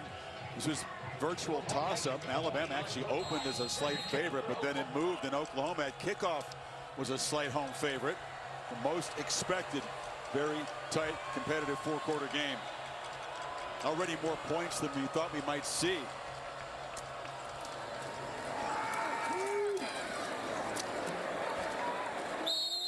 Blaylock picks up about 4. With the mistakes that Oklahoma made, especially the pick 6 by Mateer, anxious to see how Ben Arbuckle approaches this second half. You know, remember, this is a team that has won all year with special teams and defense, especially near the end of the year. They were just trying to kind of just stay alive offensively, not make mistakes, win the turnover margin. How aggressive does he get? How much trust does he have in his offense, knowing that the defense could win this game or special teams could win this game? Very true. Isaiah Satania can make a play at any moment, too. That's what helped him out against LSU. Oh, threw it across the middle. Traffic. Burks couldn't come up with it. It was dangerously close to several Alabama defenders. Well, you're right. I mean, he threw that in there into a tight window. I mean, look at, you got a linebacker there in Lawson. You got another linebacker there, Hill Green. He still tried to squeeze it in there. He got his hands on it, but that's a lot of traffic to secure a catch. Bama has time. They're going to make a late substitute, bring the freshman in, Simmons. Sooners pretty good early on third down. Have failed in their last 3 attempts. Need 6 here. Mateer, and it's just enough pressure. Throw off target for Satania on the crosser, and they'll punt. A little twist, little game here and around, but watch the footwork of Mateer. Watch how, you know, he has some pressure, but he kind of jumps, fades away, and makes a throw. And I think that affected his accuracy. That's kind of part of his repertoire when he gets elevated on some of those underneath throws, just throwing it with his, trying to use his hips off the ground, but ball is behind his receiver. Not the tallest guy, but certainly didn't need to jump that time. Vinny Miller with a great punt. Driving Cole Adams way back. And he's able to scoot out of bounds. He was hit out of bounds, and that'll cost Oklahoma 15. That's going to be Taylor Wine, I believe, 44. A great defensive player, just made a poor decision there. Hit him. I don't know, he's going to say he was pushed. And there was definitely a hand on the back, but he clearly made the decision. Watch 8 and White pushes him with his shoulder, but I think he had enough time. That follow through with the left elbow, how it came up, I think kind of sold it as a late hit. What do you think, Bill? After the play was over, personal foul, late hit out of bounds, number 44 of the kicking team. The way he was standing still, I wouldn't have flagged it, but you're right. He did give that elevation. That elevation, that follow say, hey, through. as long as I'm here, I'm going to say hello. I think if he kept his hands down and hit him, I think he gets away with it. Agree. Crowd does not agree. So Alabama with improved field position will take over. Still 17 apiece at Norman.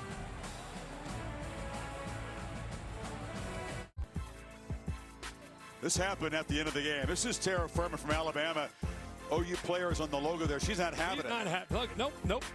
Gibson, you're not getting on this logo. Take it on. Keep moving on. Moving on. It's become a thing, hasn't it, for teams to kind of go on the other team's logo when they get a road win. She's holding the fort down. Good for her. But it created some energy for Alabama getting a second opportunity. That's like the last soldier guarding the fort, and here comes a swarm over the castle wall. That was impressive. Throwing that last play, that late hit for 15 yards, field position flipped early. It favored Oklahoma, but really near the end of the first half, and now Alabama, remember their first 3 drives of the game, they were inside their own 20. That's tough to do against Brent Venables' defense. This is much more manageable starting at their own 40.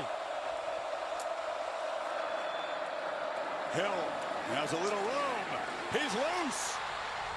Daniel Hill finally Alabama create something with their running game? Eli Bowen knocked him down, but they gained 29. Vandermark's pulling around. You center Brailsford trying to get out there. I'll tell you, he looks very different. We've had Daniel Hill and his Alabama team in the Iron Bowl. We had him in the SEC Championship. He was just gutting it out to be able to play. The 2 weeks off has helped him get much healthier. You could see a different spring in his legs on that run. Kirk, that's Alabama's longest run from scrimmage since week 2 against ULM. 29 yards. He had a couple of touchdowns against Oklahoma in that Tuscaloosa game. He was their best running back that day. Simpson, too high, tried to find Brooks. Holly? Well, guys, we have seen Alabama employ this all throughout this game, different tempos and different ways that they huddle and get to the line of scrimmage. On that last successful run, it was a sugar huddle. They have sprinkled it in here and there, but that one was the fastest we've seen tonight. It's where you huddle up and then you sprint to the line. It doesn't give Brent Venables time to check personnel defenses. It was very effective. Here they go again.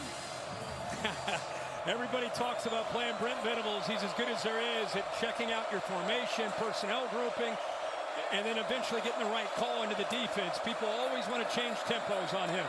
Simpson this time has a clean pocket, lost it toward the end zone. Brooks! Touchdown, Alabama! Crimson Tide have the lead. A 30-yard strike. Well, they never get a jam or reroute on him. He's matched up against Peyton Bowen, and there's just nothing to slow him down. He's off on our left, obviously. Look at him, 17 running from the slot. Bowen gets his hands on him, but really doesn't impact him at all. We saw, of course, Brooks made the catch early to get this offense going, and this will be 24 unanswered points for the Crimson Tide if they hit this. Did not have a touchdown in what has been a really brilliant freshman season. Now he's got his first 2 career touchdowns. Different kind of routes, both absolutely crucial. Yeah, and really, the cushion is what really gives him a chance to build up momentum on his route. That is a tough thing for this safety. Once he turned his body to the inside, Brooks set him up perfectly to move him to the outside on that corner route. Great adjustment back to the ball. Ball got in on him a little bit. Peyton Bowen's a pretty good safety in terms of covering, but any safety is tough against a guy like Brooks, and that was a beautiful throw. It's something to think about since Brent Venables has been in Norman as the head coach. He's 24-0 when allowing 20 points or less, 8-19 when allowing 21 or more. There's a Venables defense giving up 24 unanswered, and it's been a while if that's happened. Got to keep your composure, obviously, 24 straight. But Simpson that time got wonderful protection, stepped up and delivered. Oklahoma's been less able as the game's gone on to affect him, I would say, with the rush. It's amazing how early in the game the Alabama offensive line couldn't protect, and the Alabama defensive line could not get any kind of pressure on Mateer. Saw him say great job. He was offensive line right there. Working down the line. Heck yeah. After that, the way this game started, smart guy, smart quarterback, always want to give love to those offensive linemen when they take care of you. Now it's Mateer, Kirk, that's got to get his feet settled. Get comfortable there again after such a crisp start. Speaking of feet, you like to see him get more involved in the run game. It's been away from him a little bit. 10 carries so far on the night. Pressured again and sacked. Keon Keeley making a huge impact. Big, tall, long pass rusher. Young guy, just nobody takes him. He's right here. Watch him just kind of wait. He's kind of waiting to see the read. It's like a zone read look, so he just holds his ground. Once he sees it's a pass, gives you an idea of his closing speed for his size. What a future he has. I don't think Mateer thought he could get there that fast. 5-yard loss, 2nd and 15. Mateer sacked again. The Tide closing in. Yanze Pierre back-to-back sacks. London Simmons helped out too. Well, that's their best pass rusher. Where was this in the first half, right? They're not blitzing anybody. That's just a defensive end using his hands, getting away from the right tackle, Simmons, and then finishing with that closing speed. Who's the more physical team now is all Oklahoma. That's right. Both coaches have preached it. And Alabama, all of a sudden, the ferocious pass rush just blew up that drive. Blaylock stopped way short on 3rd and 22. Sooners got to punt it again. Well, they've been waiting for pass rushers all season to emerge. Pierre became their guy, 42. But how great is it tonight? Keeley has really felt, you can feel his presence and closing speed for a man of his size. That's what Kane Womack was hoping to see. Didn't see a lot of it in the first half, but they sure have dialed it up now playing with this lead. Miller, it's a line drive kick. Adams has a chance from the 30. He's a sure-handed guy, reliable. They don't expect him to make a long electric return, but he doesn't make mistakes. Right it back 10 yards after a 47-yard punt. Bama takes over. Back after these messages and a word from your local ABC station.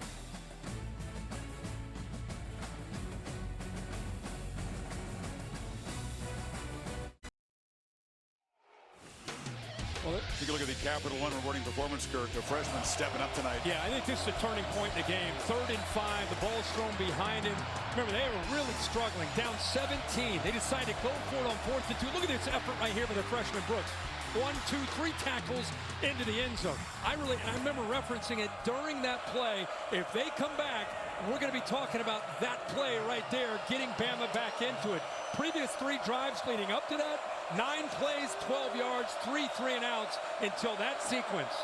And they just had the 30-yard touchdown reception, put him up. Now Simpson running all the way. Design runs also a part of his repertoire, not to the degree it is for Mateer. Holly?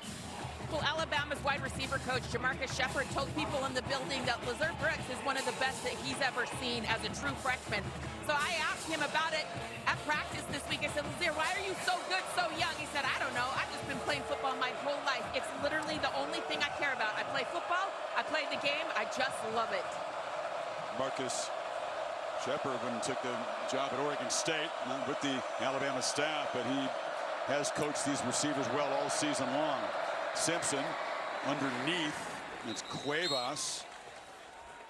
Excuse me, that's Jay Lindsey, 88, making his 2nd catch of the season. This Oklahoma defense has a lot of veterans, a lot of alphas on this defense. This game's getting sideways at 24 unanswered by the Crimson Tide. Now you start to turn to the defense. It's been the strength of the Sooners all year. Somebody's got to make a play because right now their offense is stalled out. Trying to get off the field here, prevent Alabama on this 3rd and 2. Looking around, they were standing up, not really ready for the snap. Simpson backpedaling and launching downfield, wide open, and Bernard could not come up with it. He was standing there waiting for the football. Flag is down. Back near the line of scrimmage. Holding. Defense, number 4. 10-yard penalty. Automatic first down. They got Cortland Guillory, the corner. Well, everybody must be wondering, how does Bernard get that wide open? He gets behind coverage. Watch the safety kind of move over. There's some confusion on the Oklahoma defense. He moves to the middle of the field. There's nobody back there. Look how close they come. Finally, he sees them, but it's well underthrown. How does he not make the catch? And here's the penalty right here. Right. I mean, he's a very sure-handed guy. He doesn't drop the ball. Cost him some yards, but the penalty moves it to the 45 with a first down. And they hand it off inside to Bernard, who is an effective ball carrier. You can also throw it. I'm with you, Chris. He gets back there. It's not that, if he leads him, it's a touchdown, but I mean, he's on his knees. Ball's not touched at all by Daniels. You saw Daniels closing in, maybe? Yeah, no idea. No idea, but it missed a huge opportunity with a busting coverage on the back end. It don't happen very often when a Venables defense. Jam Miller back in the game and motions into the backfield. And out of the backfield now. Simpson underneath. Brooks again. Hit immediately after the catch. Picks up 5. Third down coming up again. Used Jam Miller that time in motion to move Reggie Powers out to the flat. Opened up an easy throw there just to give him a much more manageable 3rd and 5 here. That play was to set up this play.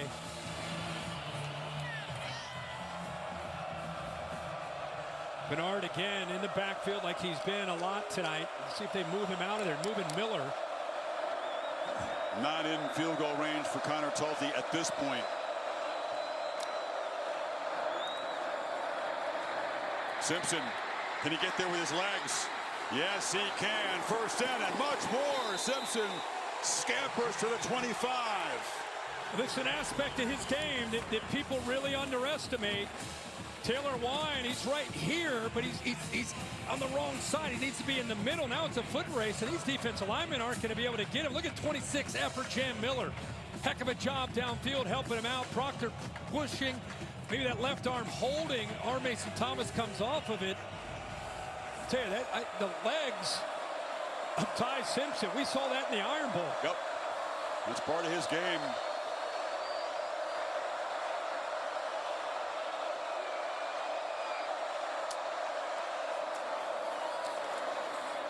Sideline route. Cuevas knocked down about the 22. And you got R. Mason Thomas on his simulated pressure. Typically, he's rushing the quarterback. There's 32. He's dropping out. Again, positive yards. Just take completions if you're Ty Simpson. And some tempo now from Alabama. Or at least the appearance of tempo. They get a good idea, an indicator of what Oklahoma is in. Venables now adjusting himself, making some late adjustments. 4-man rush is picked up. Simpson. It's off the hands of Caleb Edwards, the freshman tight end. Another very catchable ball. Yeah. Not handled. That's a 3rd drop on the night. He wouldn't have picked up the first down. He would have been a couple yards short. Ooh, big hit there. Close to helmet or a defenseless player. There's Ty Simpson's parents. Jason is the coach of UT Martin. Mom Julie. I tell you, Kip Lewis is flirting with a personal foul. It's his 2nd time tonight. Right there. Very, very close to being penalty flag worthy there. Is he blitzing? Is Lewis blitzing, or is he going to stay back? Here they come. They're going to try to run for it. Miller was hit behind the line. Muscles for a short gain. Owen Heineke got there to blow up the play, so a conservative call, and here comes the field goal team. They blitzed there. They brought one more they could handle. I think expecting the pass, but it ends up being a run blitz. Just had overload at the line of scrimmage. Leonard Talty, up and down season, but solid 2 for 2 in the Iron Bowl. Did not attempt one in the SEC championship game. 13 of 20 for the season. This from 40 to make it a double-digit lead.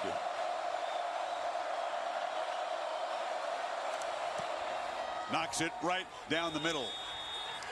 So Alabama, good field position to begin the drive, takes it 40 yards in 9 plays and extends 27 unanswered now for the Tide. What once was a 17-0 lead, thanks to some Oklahoma miscues, is now a 10-point deficit. Well, it's like you said, it's had a lot to do with Bama getting back into this game. That one was a big one. This was even bigger. A pick 6 in the first half. You're down 17. They score a touchdown, and then they start having a few things go the other way. And then Oklahoma's getting tested. Their patience, their emotions getting tested. R. Mason Thomas, you know, he's showing a lot of fire, a lot of emotion there himself. I think he's trying to encourage and motivate his guys to get them to play right and get back into this game. Connor booms it into the end zone. Laura, what do you have? Well, Chris, we saw this Oklahoma O-line give up a couple sacks on that last drive. They were very disappointed about it, as you might understand, on the sideline, and especially freshman left tackle Michael Fasusi, but also their center, Fabechi Wiwu, who was getting into Fasusi, telling him, you know the calls, we have to communicate better, and also reminding him that this is it. This is what it all comes down to. A lot of conversation about communication over here, and then John Mateer came over and encouraged the O-line, telling him it's okay, let's get it back on this drive. Weaver, a guy that had no offers, went to North Texas where he played 3 years before transferring here. Played his second straight game at center. Mateer does take off, dodges the tackle of Jefferson, picks up 7. If I'm John Mateer and I'm Ben Arbuckle, Isaiah Satania has been his go-to guy all year. The playmaker. Got to find a way to get him isolated and got to find a way to give him a chance to make a play downfield. Does have the short touchdown catch earlier, but just 2 catches for 17 yards tonight for the former Razorback with electric track speed. He's lined up in the slot to the right. Mateer's running all the way and ducks down a yard short of the marker. Avoided the hit of Isaiah Faga. I will say this, I go back to what Kane Womack told us. We got ready for the Iron Bowl, we got ready for the SEC Championship, and we got ready for this game. He said, we have become a team that I trust and understand. We know this zone coverage that we're playing. We want to make people have to drive the ball on us. They only gave up 19 passes all year, second in the country of 20 yards and more. So it's tough to get downfield against these guys.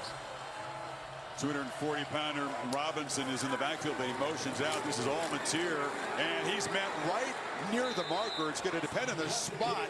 Tim Keenan hit him, and they say it is a first down at the 35. Wow, what an effort here by Mateer, because I'll tell you what, Tim Keenan, the enforcer in the middle, watch him take on this double team and still be able to work through it. Look, I mean, he's got a double team. He's got a tight end coming over, Kent, to try to take him out. He thought he made the play, but Mateer just enough for that first down. Keenan, the guy who just, of course, jumped on that drop punt snap earlier. This is Robinson off the right side. Neither side's really been able to get a running game going. The Tide had that big run by Daniel Hill to spark that drive. It's been a struggle for the Sooner backs tonight. But just an interesting difference between early in the game when the line of scrimmage favored Oklahoma, and now I think as Alabama settled in, they got back into the game, they got some confidence going. It's been a very different story. Sooners need something to spark them. 2nd and 7 run. They test the middle again. Solid 6 for number 6. It'll be 3rd and short again. Yeah, much better job. You're just talking about kind of that, how it's been a little bit different. That time they ran on a kind of a duo inside zone play where they had a double team and just worked up to that middle linebacker, Dante Lawson. So interesting. Team that's struggling to run the ball in the second half. Back-to-back run plays. Keeps them on schedule now at 3rd and 2. Shout out Kurt Signetti, Coach of the Year. Heisman Trophy winner Fernando Mendoza. You saw that Indiana awaits the winner. Those guys, no doubt, checking out who's going to be their opponent New Year's Day in Pasadena. Still up for grabs here, late 3rd quarter.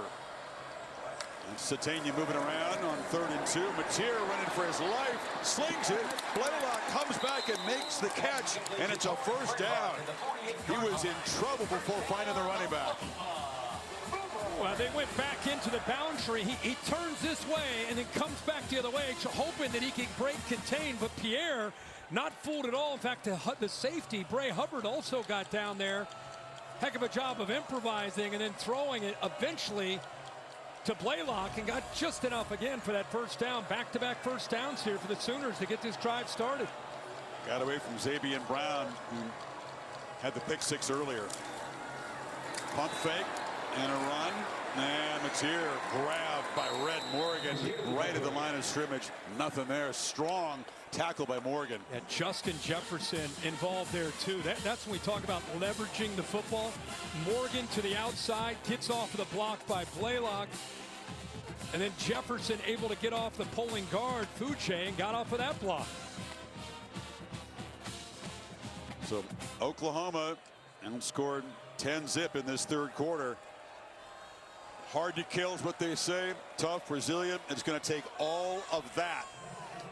As Alabama scored 27 in a row to lead by 10 at the end of 3 here in Norman. You're watching the College Football Playoff first round, presented by Allstate. Final quarter when you come back.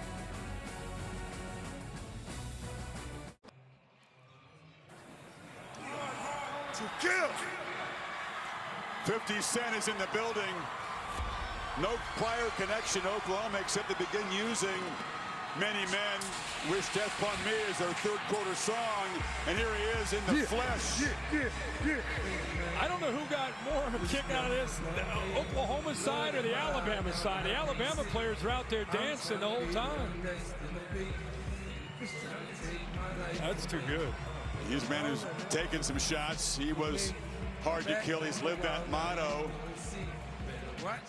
Ty Simpson enjoying it. This is the cleaned up version that he's singing, because the regular explicit version, a lot of bleeps. Great song.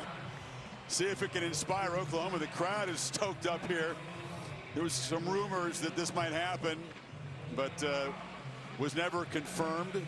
Joe Castiglione, the athletic director here for Oklahoma, pulling this off. They pull out all the stops here for this home playoff game. AKA Curtis Jackson. Very cool. So, see if he can get the OU offense. This team has been hard to kill, but to avoid a playoff death here this evening, they're going to have to get going very quickly and turn things around. Have not scored since taking a 17-0 lead pretty early in the second quarter. Pressure again. Mateer steps up, fires, downfield, incomplete, flags down. They were defending on Kanak, and Bray Hubbard, excellent safety, drawing a whole bunch of flags. Heck of a job of stepping up, climbing in the pocket. Defense, number 18. 15-yard penalty, automatic first down. And Kanak, a former linebacker, has good speed. They try to hit him on a seam route. Look at Hubbard, 18, trying to stay up with him. The problem is he's got his arm on him the whole time. Never turns around to try to locate the football. That's an easy call there for the officials. In Oklahoma, plus territory. When you need a play to get a drive going, Kanak is the guy that Mateer often looks to. Former linebacker out of Kansas. Said, I think I can help the team more by playing tight end. They said, all right, give it a shot. He's been an excellent tight end. 40 catches coming into this game.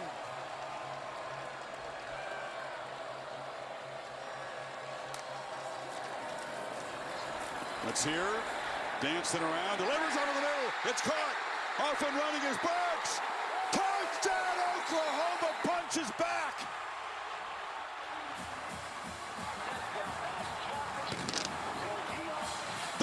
Seven-yard strike.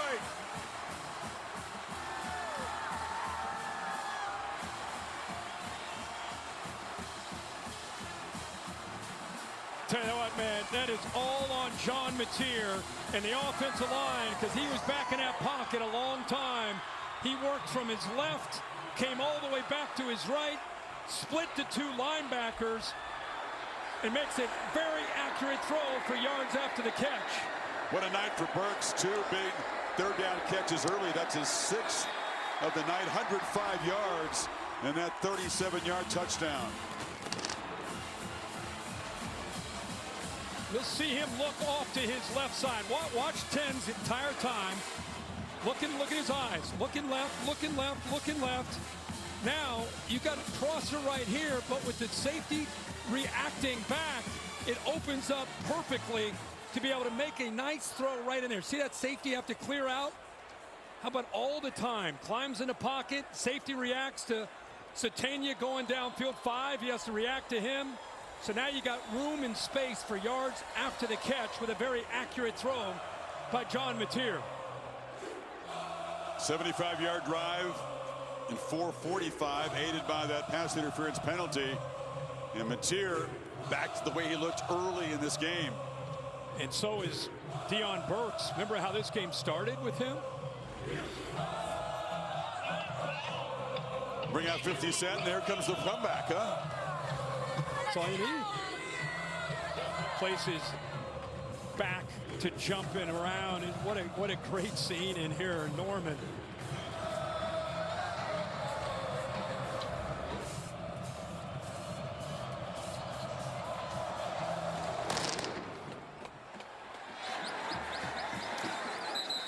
Fair catch by Brooks. Temperatures down to the 40s. Clear, breezy here. Goodyear blimp cruising overhead, providing aerial coverage. Legends aren't born, they're proven. Kind of game that help build your own legend if you're a player. The first ever playoff game at Oklahoma, kicking off the 2025 CFP. We got a great one. Right in front of the student section. Loudest part of this stadium for Ty Simpson in Alabama.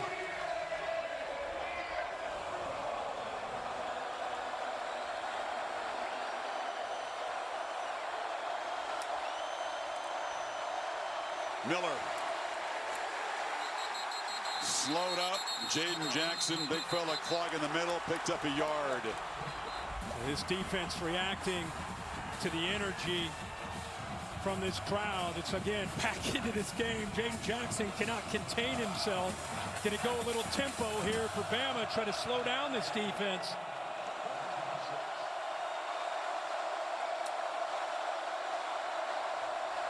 He's showing blitz. Looks like he's backing out now. That's why you're seeing a change at the line of scrimmage by Simpson. I think that hard count tipped the hand of that blitz from OU.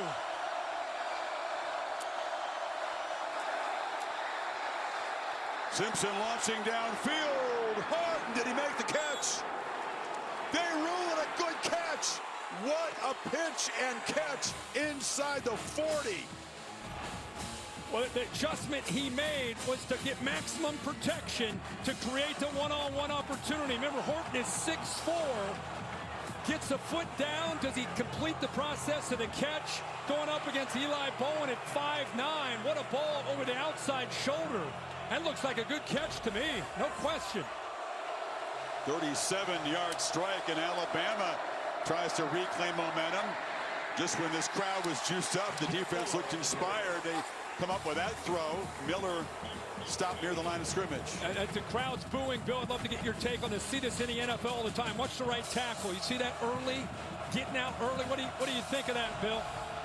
It looked like a false start. He was out early. I thought it was to the naked eye. Kept looking for the flag. It didn't come.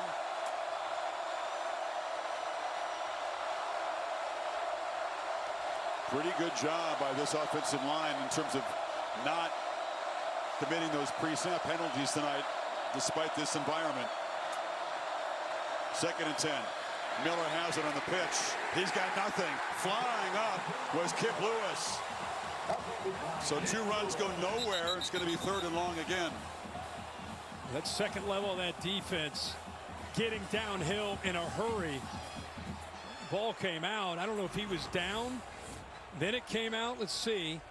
Good tough hit. Ball starts to, that ball is out without question. Now it's a matter of who gets on top of it.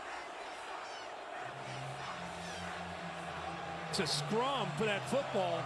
But right now, Alabama's over top of the ball. I'm surprised we're not taking a look at that. There was a clear recovery immediately by Oklahoma. It could be a turnover. No buzz down so far from the booth. They may have felt that Alabama recovered it. Yeah, it has to be, or they'd be reviewing it. Must have been a clear recovery. Give you another look. Meanwhile, it's 3rd and 11. Oklahoma's showing pressure, not bringing it. Simpson, though, is going to be swarmed and sacked. Driven back by Owen Heineke. Our Mason Thomas was there, too. 4th down. Well, they're setting this up for Heineke to be able to come home. Both defensive linemen on the right side, they come down here and try to take that offensive line with them to bring Heineke around to be able to give him a one-on-one chance, and he comes free. Again, Brent Venables, he gets you to 3rd down. He gets creative, tries to create one-on-one matchups. R. Mason Thomas wins on the backside against Caden Proctor, but it's the linebacker, Heineke, who finishes. 3 sacks for each defense now. Alabama able to gain a little yardage, and now they'll try to pin back the Sooners. Dowds had a rough night punting the ball, kind of knuckleballs it down there. It bounces, very effective. Could not have drawn it up any better than that as it bounces out about the 7-yard line. So a 40-yarder, but effective. Back after these messages and a word from your ABC station. First of 11 playoff games. This first round CFP game brought to you by Allstate. AT&T shows you the bracket. Again, Indiana looking and awaiting the winner here in Pasadena. Tomorrow the triple header begins in College Station. A That'd be fun to watch that from the sidelines. You guys do your pregame. Yep. Hurricanes and the Yankees. College game day and then hanging out on the sideline. It'd be a great one. Remember last year, these first-round games were blowouts. Average margin 19 points. What a way to get this started this year.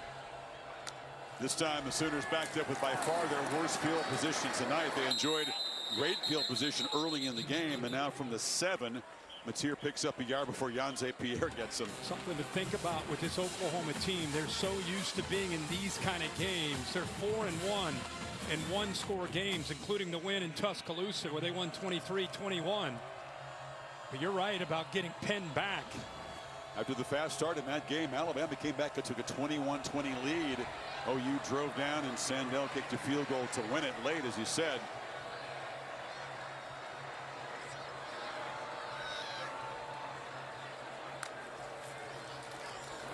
Blaylock tries to bounce it, and then tries to power through a tackle by Keon Sapp. Picked up 4. 3rd and 5 now. So Ben Arbuckle continuing to kind of stay true to form against his defense. 31 runs now, not super efficient. Only 65 yards rushing. What do you like here on 3rd and 5, Kurt? I'm glad I'm not calling a play, but I would definitely find a way to get Brooks involved. Oh, he got movement. There was some jumping around. Number 70, 5-yard penalty. Still 3rd down. It's Ryan Fohe, the true freshman guard. You can see Arbuckle saying he was kind of induced to that. Saying that they're yelling move, move, which would be a penalty on the defense. Right away, Lawson pointing it out. What do I like? I like giving my quarterback, a guy like Mateer, a chance to either get it out quickly against his rush or finding a way to be able to make a play with his feet. You know, his scrambling ability is always a threat. Sure, they're thinking about a play. See if Bama linebackers showing blitz right now on the right side. Here comes Lawson. Just got tougher on 3rd and 10. They do bring the pressure. Mateer from his end zone. Batted down. It was Lawson who got a hand on it. Another risky throw. Lucky to escape that. And here comes a punt team. What's crazy is I think went off his helmet. I mean, he was turning around and the ball ends up hitting him. I think hit him right in the face mask. Ball came out. He changed his arm angle like a sidearm throw. He went Colby with that pitch. Yeah, he really did. But in doing that, he had Blaylock, but the problem is the ball is thrown so low. I think he's smiling because he didn't realize he knocked it down, hit him in the face. Counts as a pass breakup, even if it's off your face mask. Yep. So that bad field position, penalty moved them back. They end up netting nothing, and now Miller from his end zone trying to get this thing up. Oh my goodness, what an ugly line drive kick. Went nowhere, and Bernard on the bounce with nobody around him just picks it up and takes it back to the Oklahoma 35.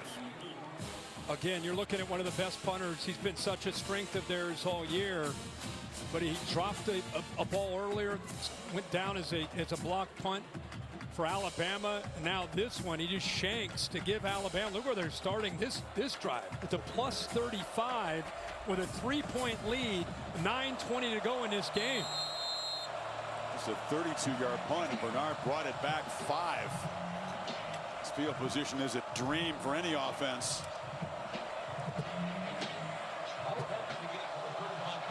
Did Oklahoma keep them to a field goal attempt? Hill just tripped up as he was bursting forward, knocked down by Kendall Daniels after a 6-yard gain. Nice double team. Watch the double team right here in the interior. Watch 75 turn his back, the right guard to the hole. You haven't seen a hole open like that up all night.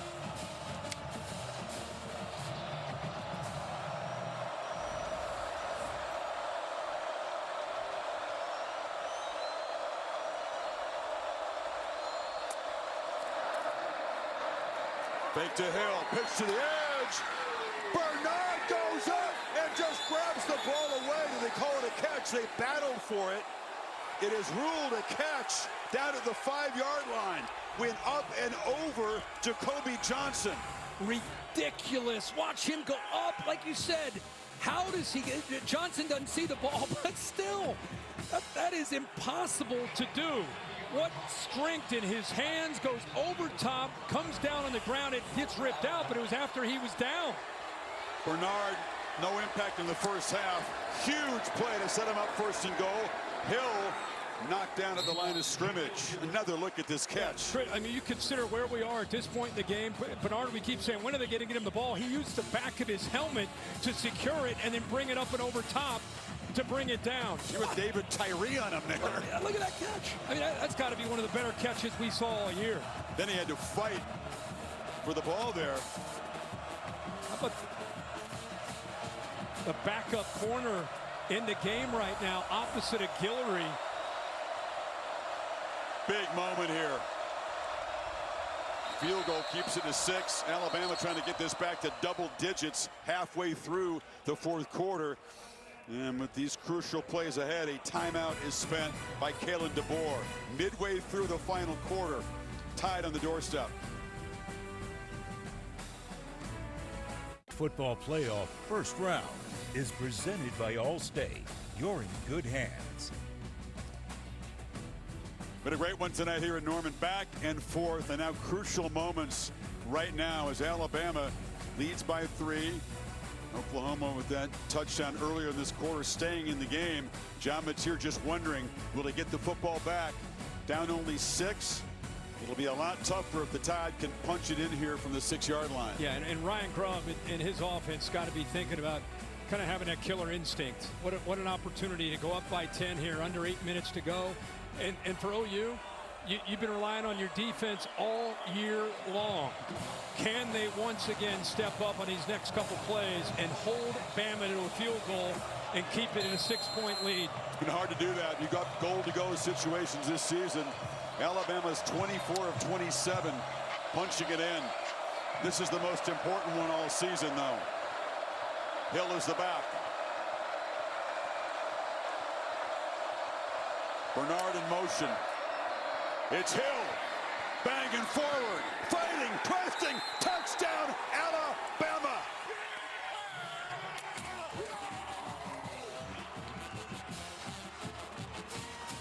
What an incredible job by this offensive line.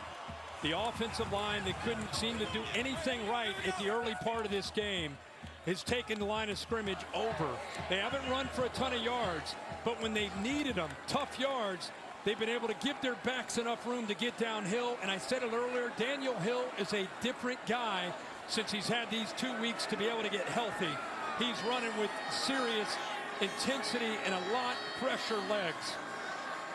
He was a shell of himself against Georgia. Miller was out in that game, and as you said, he was the one that really had the only big chunk run play for Alabama tonight. You know they're going to run the ball there. You figure they are. He just battled through. He really did. The double team by Formby and Brailsford really does a nice job of opening this up right here in the middle. Watch how they work together. Double team right there. That gives, there's the hole. It opens up, and now it's a matter of just tough running. Break through that would-be tackler right now, Wine. Turning, twisting into the end zone for the touchdown, but put the Tide up. And don't forget this catch by Bernard off the back of the helmet there by the backup corner Johnson, and then fighting for that football. Really symbolic of this comeback by Alabama. That catch and the effort by 5 to set up Hill and that offensive line to put the Tide again up by 10 points. This time it's Alabama that's benefited from great field position. Turnabout from the first meeting. Took over to 35, punched it in 4 plays later. And now a 10-point deficit for John Mateer in this Sooner offense with 7:24 to play to keep their season alive. Obviously gonna be in that 2-minute mode, right? You want to be fast, but you also want to be kind of controlled chaos for Mateer. Big for Alabama, Kirk, you're wondering where is Isaiah Satania line up? He's the one guy that can score from any place on the field. Yeah, and don't forget Deion Burks tonight. He's got 6 receptions, 105 yards. He's really been a go-to guy. But the most important thing to me, can they protect Mateer in these obvious passing situations? Satania motions around now, slot left. Burks is over there on the right. Pressure comes. Mateer just gets it out and threw it into a window that was closing down. Keon Keeley has been a great pass rusher, was back in coverage. Yeah, this is zone pressure where they bring the safety Hubbard, usually as a pass rusher, but instead he drops. So I think it fools Mateer that a big fella, 285 pounds, is in that passing lane. Caught him off guard. A nice little wrinkle there by Kane Womack on that 1st and 10 play.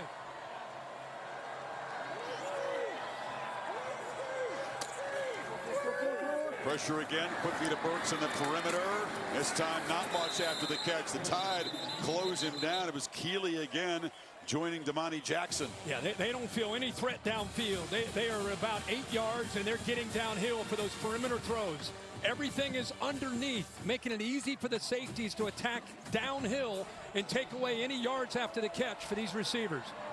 They need 8 on 3rd down. You wonder would Venables go for it if they don't get it here, even though they're deep in their own territory. How many more possessions can you get in the game? Little hard count there to try to find out where the blitz might be coming from. They don't blitz. Mateer stumbles, and they bring him down. Another sack by this defense. Kelby Collins contributing. 4th down. Kelby Collins, again, set up here, kind of sets the pick, and then he's able to work around that. That's 4. Rusal does a nice job of kind of just setting a screen to allow 17 to work back to the inside, and again finishes strong with the sack. This Alabama pass rush, which has been missing a lot of the year, was completely absent tonight, Kirk. Now suddenly alive in the second half with 4 sacks. Adams takes the punt out of it. Talking really a lot this year about they don't get pressure unless they blitz. Man, it's been a different story. Tonight, guys that have not been way up there in snap count all season long. There's an Alabama player down on the field. Holding, number 13 of the receiving team. 10-yard penalty, 1st and 10, Alabama. Again, Ivan Taylor on the penalty.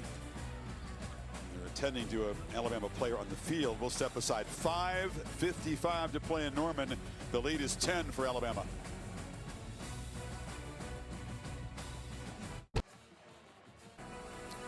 Now, the Tide have it up 10, Kirk. What's the strategy for bleeding this clock? Maybe forcing Venables to spend some timeouts here? Yeah, if I'm Alabama, I'm running it 3 straight times, and I'm either forcing them to use the timeouts or just working almost 2 minutes off the clock. Worst case, if you go 3 and out. But if I'm Oklahoma and I have 2 possessions, I'm holding on to my timeouts. I'm hoping for a 3 and out, and then I preserve those timeouts with a 2-minute timeout as well. But I think it'd be a mistake to burn them here on this possession, as much as it's going to hurt you to watch that clock tick down.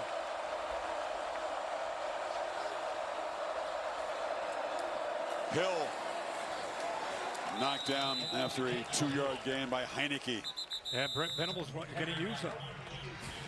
Interesting. That is. Heineke's had a big night for this defense. Here he is scraping over. So he's going to try to, you think, use the timeouts, try to force the punt, get the ball back with well over 5 minutes, needing the 2 scores. Yeah. I mean, and the one thing he has to hope for here, to have any chance, they can't give up a 1st down. I mean, if now that you're starting to burn your timeouts, Bama gets a 1st down, the game's over. Hey, he just put some chips in the pot, didn't he, right there? Yeah, really did. You know, this defense has got to feel that this has got to be a 3 and out.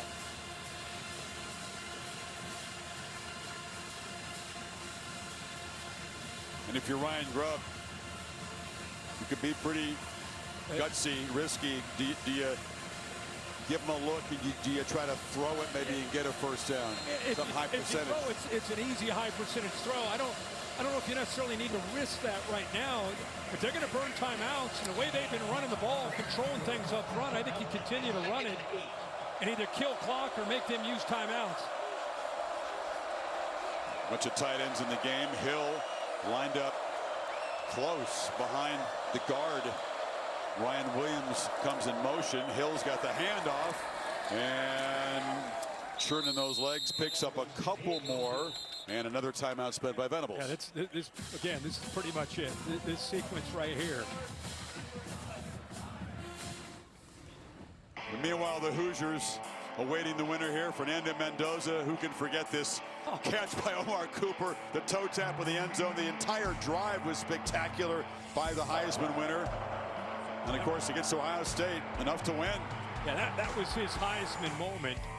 Not just that catch by Cooper, but that entire drive. And you were there, Chris, doing a great job once again of anchoring that coverage. And I know you got close to him over the weekend. What a story. What an amazing job of watching him develop from the time he was in middle school and high school, and goes out to Cal, transfers to IU. Yeah, he's got his Cal business degree early in the spring. 13-0, Big Ten championship, Heisman Trophy, Rose Bowl. How's your year going, Fernando? Oh my gosh, it's been amazing. And what Kurt Cignetti's done there in just 2 years. Here we go. Can Alabama come up with something here? Get 5 yards? Will they take a chance to potentially secure this game? Or another run. Now looking to throw. Simpson will take a sack. Taylor Wine got him, slung him down. So they were trying to throw for it. Wine wouldn't have it, and they going to let the clock run, not spend that final timeout here. Well, watch the job 44 does of coming off on the twist. And then look at that physicality, just throwing Dewberry down. And Taylor Wine, when R. Mason Thomas went out with that injury in Knoxville, he took his game to a whole different level. Comes up big there with that third down sack. Got to get the punt away. They could have used a little bit more play clock. But the important thing is to catch the punt snap and get it away. Fair caught at the 37, a 39-yard punt. Goodyear blimp still providing aerial coverage on this clear, chilly night. Tried, tested, proven it, legendary. Exactly 5 minutes to go, Kurt. Pretty good field position. Can they get Satania or Burks loose? Yeah, electric play. Obviously, you love a touchdown here, but let's not forget it's a two-possession game. As soon as you potentially get into field goal range, you got to start thinking about, do you bring Tate out to kick the field goal to get it to one possession, while you still have a chance when it comes to the time and a one timeout. I don't think it's do or die when it comes to having to score a touchdown right here on this possession. To get in his range, gonna go about 30, 35 yards. Pressure comes, Mateer on the move, being chased and has to throw it away. Big, and I mean big, Tim Keenan was charging after him. Kane Womack has made the adjustment, and he's done it very well. Here's again pressure, bringing a safety. Hubbard creating, when you bring five, you create some one-on-one opportunities for your defensive linemen. What a different story with the adjustments that Womack has made from early in the game, playing rushing with four and playing more zone, to dialing up pressure and creating one-on-one opportunities and winning up front at the line of scrimmage. Burks to the right, Satania to the left. Mateer looking to the left, now comes back underneath, and it's complete to Kanak. Short gain every second. Precious here. Yeah, I mean, he's got to really crank it up here. It's not just, remember, you need two possessions, not one. 3rd and 5. Pocket is clean. Again, underneath. Satania lost the ball. Alabama falls on it. If it's ruled a catch and a fumble, and Alabama's convinced that they have it.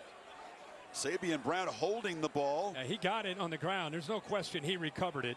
If, in fact, they ruled a fumble. I thought it was an incompletion. Justin Jefferson arrived to dislodge the ball. There's a catch and a fumble recovered by Alabama.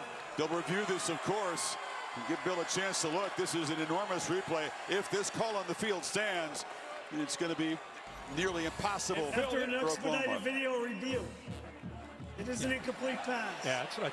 It need 4th down. Bill, what do you see there right away? Yeah, I had it incomplete. He didn't have it long enough to say he owned it, and he actually had his own bobble before the hit. So incomplete pass. That was the right one. I thought you were going to have to make a decision on a football move, which I never have any idea what that means.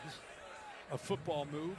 Very quick replay. We appreciate that. So it's a 4th down play. Tim Keenan was helped off the field by the athletic trainers for Alabama. So unlikely to be out there for this play, as the Tide have another chance to get a stop here, just about secure it.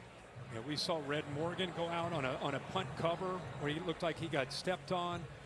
And now you have Keenan going out to be evaluated. But remember, Oklahoma catches a break, but it's still 4th down and 5. And Alabama has been bringing pressure to get after Mateer.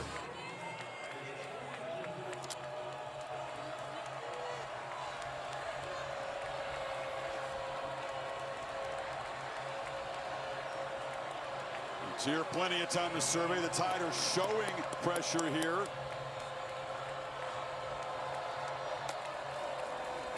Mateer must create. On the move now, scanning, turns and throws downfield. Catch made. Gibson's got it. Chased down from behind as the Sooners convert and get to the red zone. I think Damani Jackson out on the left, he lets him go. Nobody's there to pick him up. One, you see him right there coming up to Mateer, but he lets Gibson get behind him. Playing quickly, Mateer from the pocket across the middle. Short throw. Tackle inbounds is Blaylock. Under 4 minutes to go here. Got to attack. Now they're in the red zone. Sooners 2 for 2 on touchdowns tonight in the red zone. That was early on. Pressure again. Mateer trying to escape. Backpedals. And he'll be dropped. Didn't throw it away. And he's going to be sacked for a 5th time. Deontay Lawson brought him down. That was good coverage downfield. They've been mixing up zone with man-to-man. Lawson's at that second level. Confuses the offensive line. Nowhere for Mateer to go. They sub Kirk, so that allows Alabama to very methodically bring new guys on here, and the clock is bleeding away now.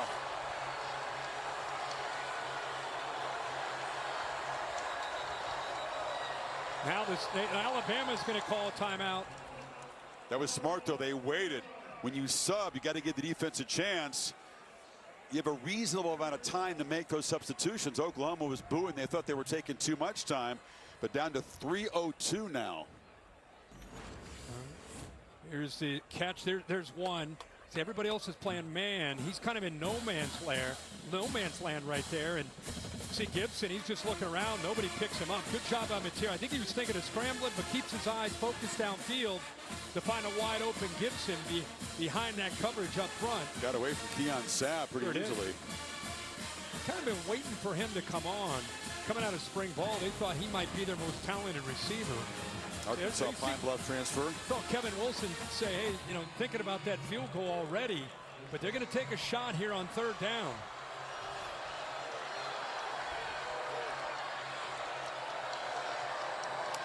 Alabama again brings pressure right up the middle. Mateer had no chance. Cut in half. That ball bounced off the wall over there outside of the bench. Well, the 2 outside defenders outside of the right tackle of Derek Simmons. This caught the defense, the offensive line's attention, and then right up to the middle of the A gap there is Nikai Hill-Green. So they do bring out Sandell. Bombed it out from earlier from 51. This from 36 to get it back to a 7-point game.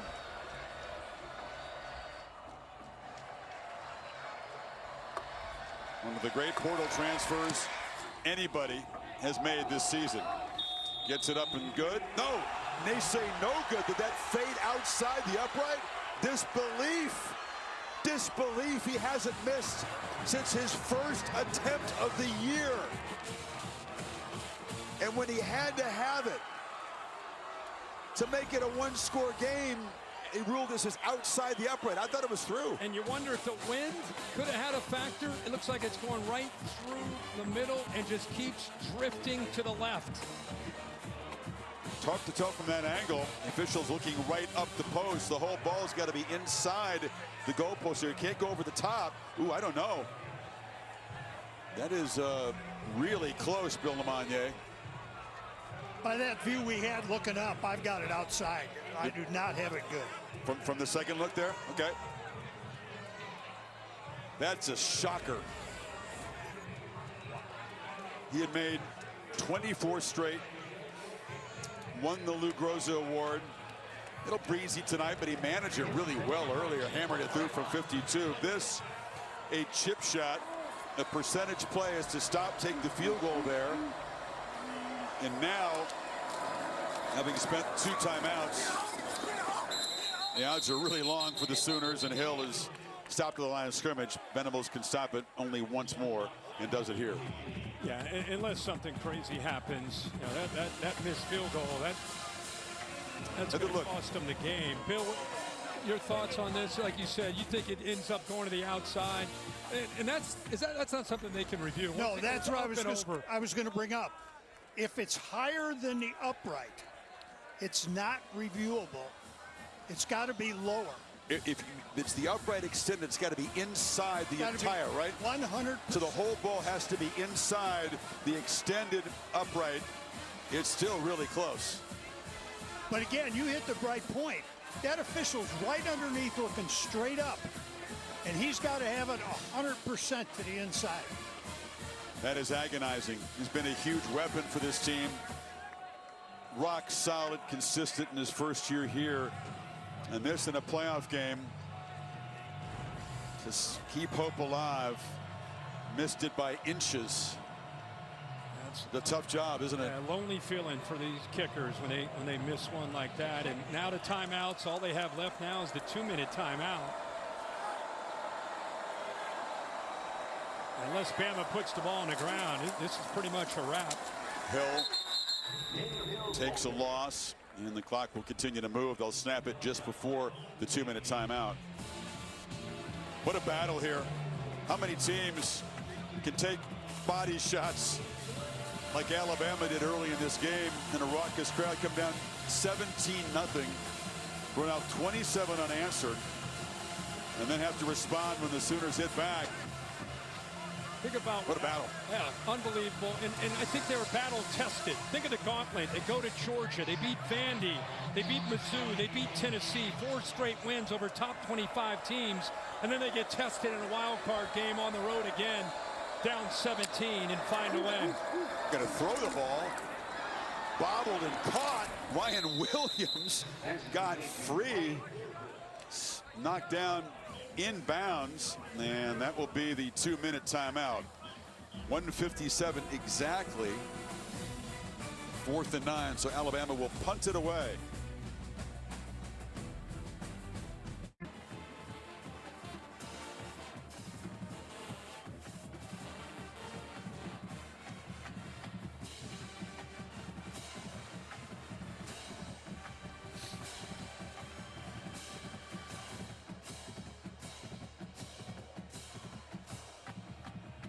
In a hurry.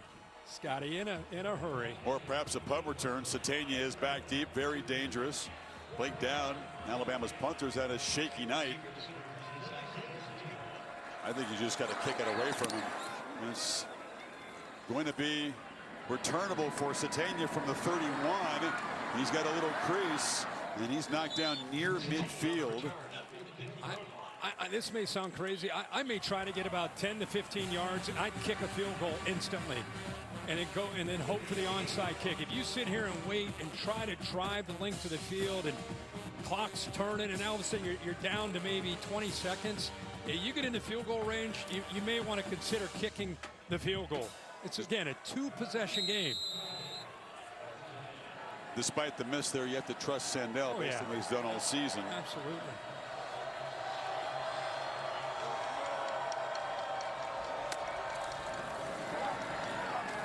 Mateer checks it down.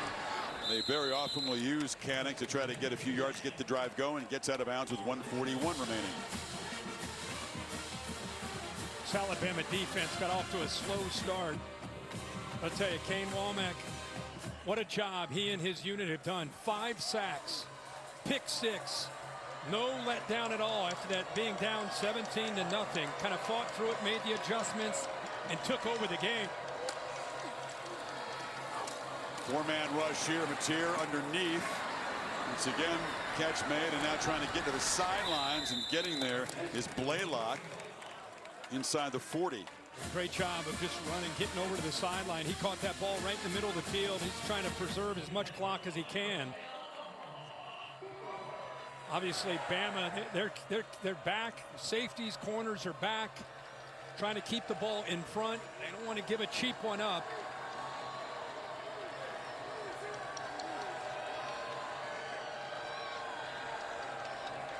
Satania shifts over to the right. Again, clean pocket underneath. Kanik again. And fighting forward. Clock will continue to move. You know, you're right where you need to be. If you want to consider getting the 3 points, they're just going to fire it here to the ground, kill the clock. Now they're in field goal range. Yeah. If you want to play the strategy, you talked about it. Yeah, there they are. Smart. I think it's a good call. Get the field goal. Why continue to work the clock down just to hope that you get a touchdown? At that point, game's over. You bring your Lou Groza award-winning kicker out. Give him a shot here after missing the last one. He's trying for his 9th field goal of 50+ this year. Nobody's ever done that in college football. Again, another chance to cut the lead to 7. Sandell drives it, and he's going to come up short. Didn't have enough on a windy night. 24 makes in a row, misses his last 2, and Alabama is going to come off the canvas from 17-0 down to become the first team to win a CFP game on the road. All credit to these players. All credit to Kalen DeBoer, his assistants, his coordinators, the adjustments that they made. This game got sideways in a hurry. This place was going bananas. They were sensing victory. Everything was going right for Oklahoma. I go back to the play again, the sequence of plays, the conversion on 3rd down, hit Brooks, the freshman. 4th and 2, they decide to go for it down 17. He comes up not only with the catch, but fights in to get to the end zone to get it to 17-7. And from that point on, the game flipped. They had an 11% chance to win when they were down 17-0. Amazon postgame coming up shortly. Recap this game filled with twists and turns and look ahead to tomorrow's games into the Rose Bowl, where Alabama will try to take down the top seed, the Indiana Hoosiers. Simpson, we talked about Mendoza. He watched him win it. He says at one point of this year thought it could be him. He was relishing the idea of matching up against the Heisman Trophy winner, Kalen DeBoer, back against the school where he called the plays for Indiana for one season. Alabama comes back and conquers the Sooners. On to Pasadena.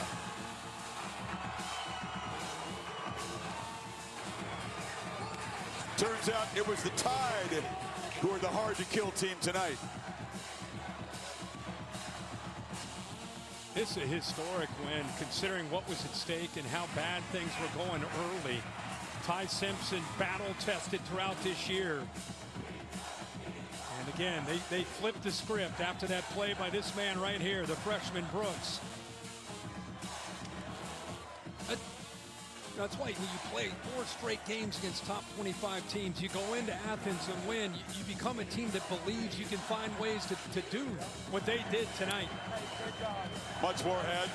Time now for the Amazon post game as the 2 quarterbacks gradually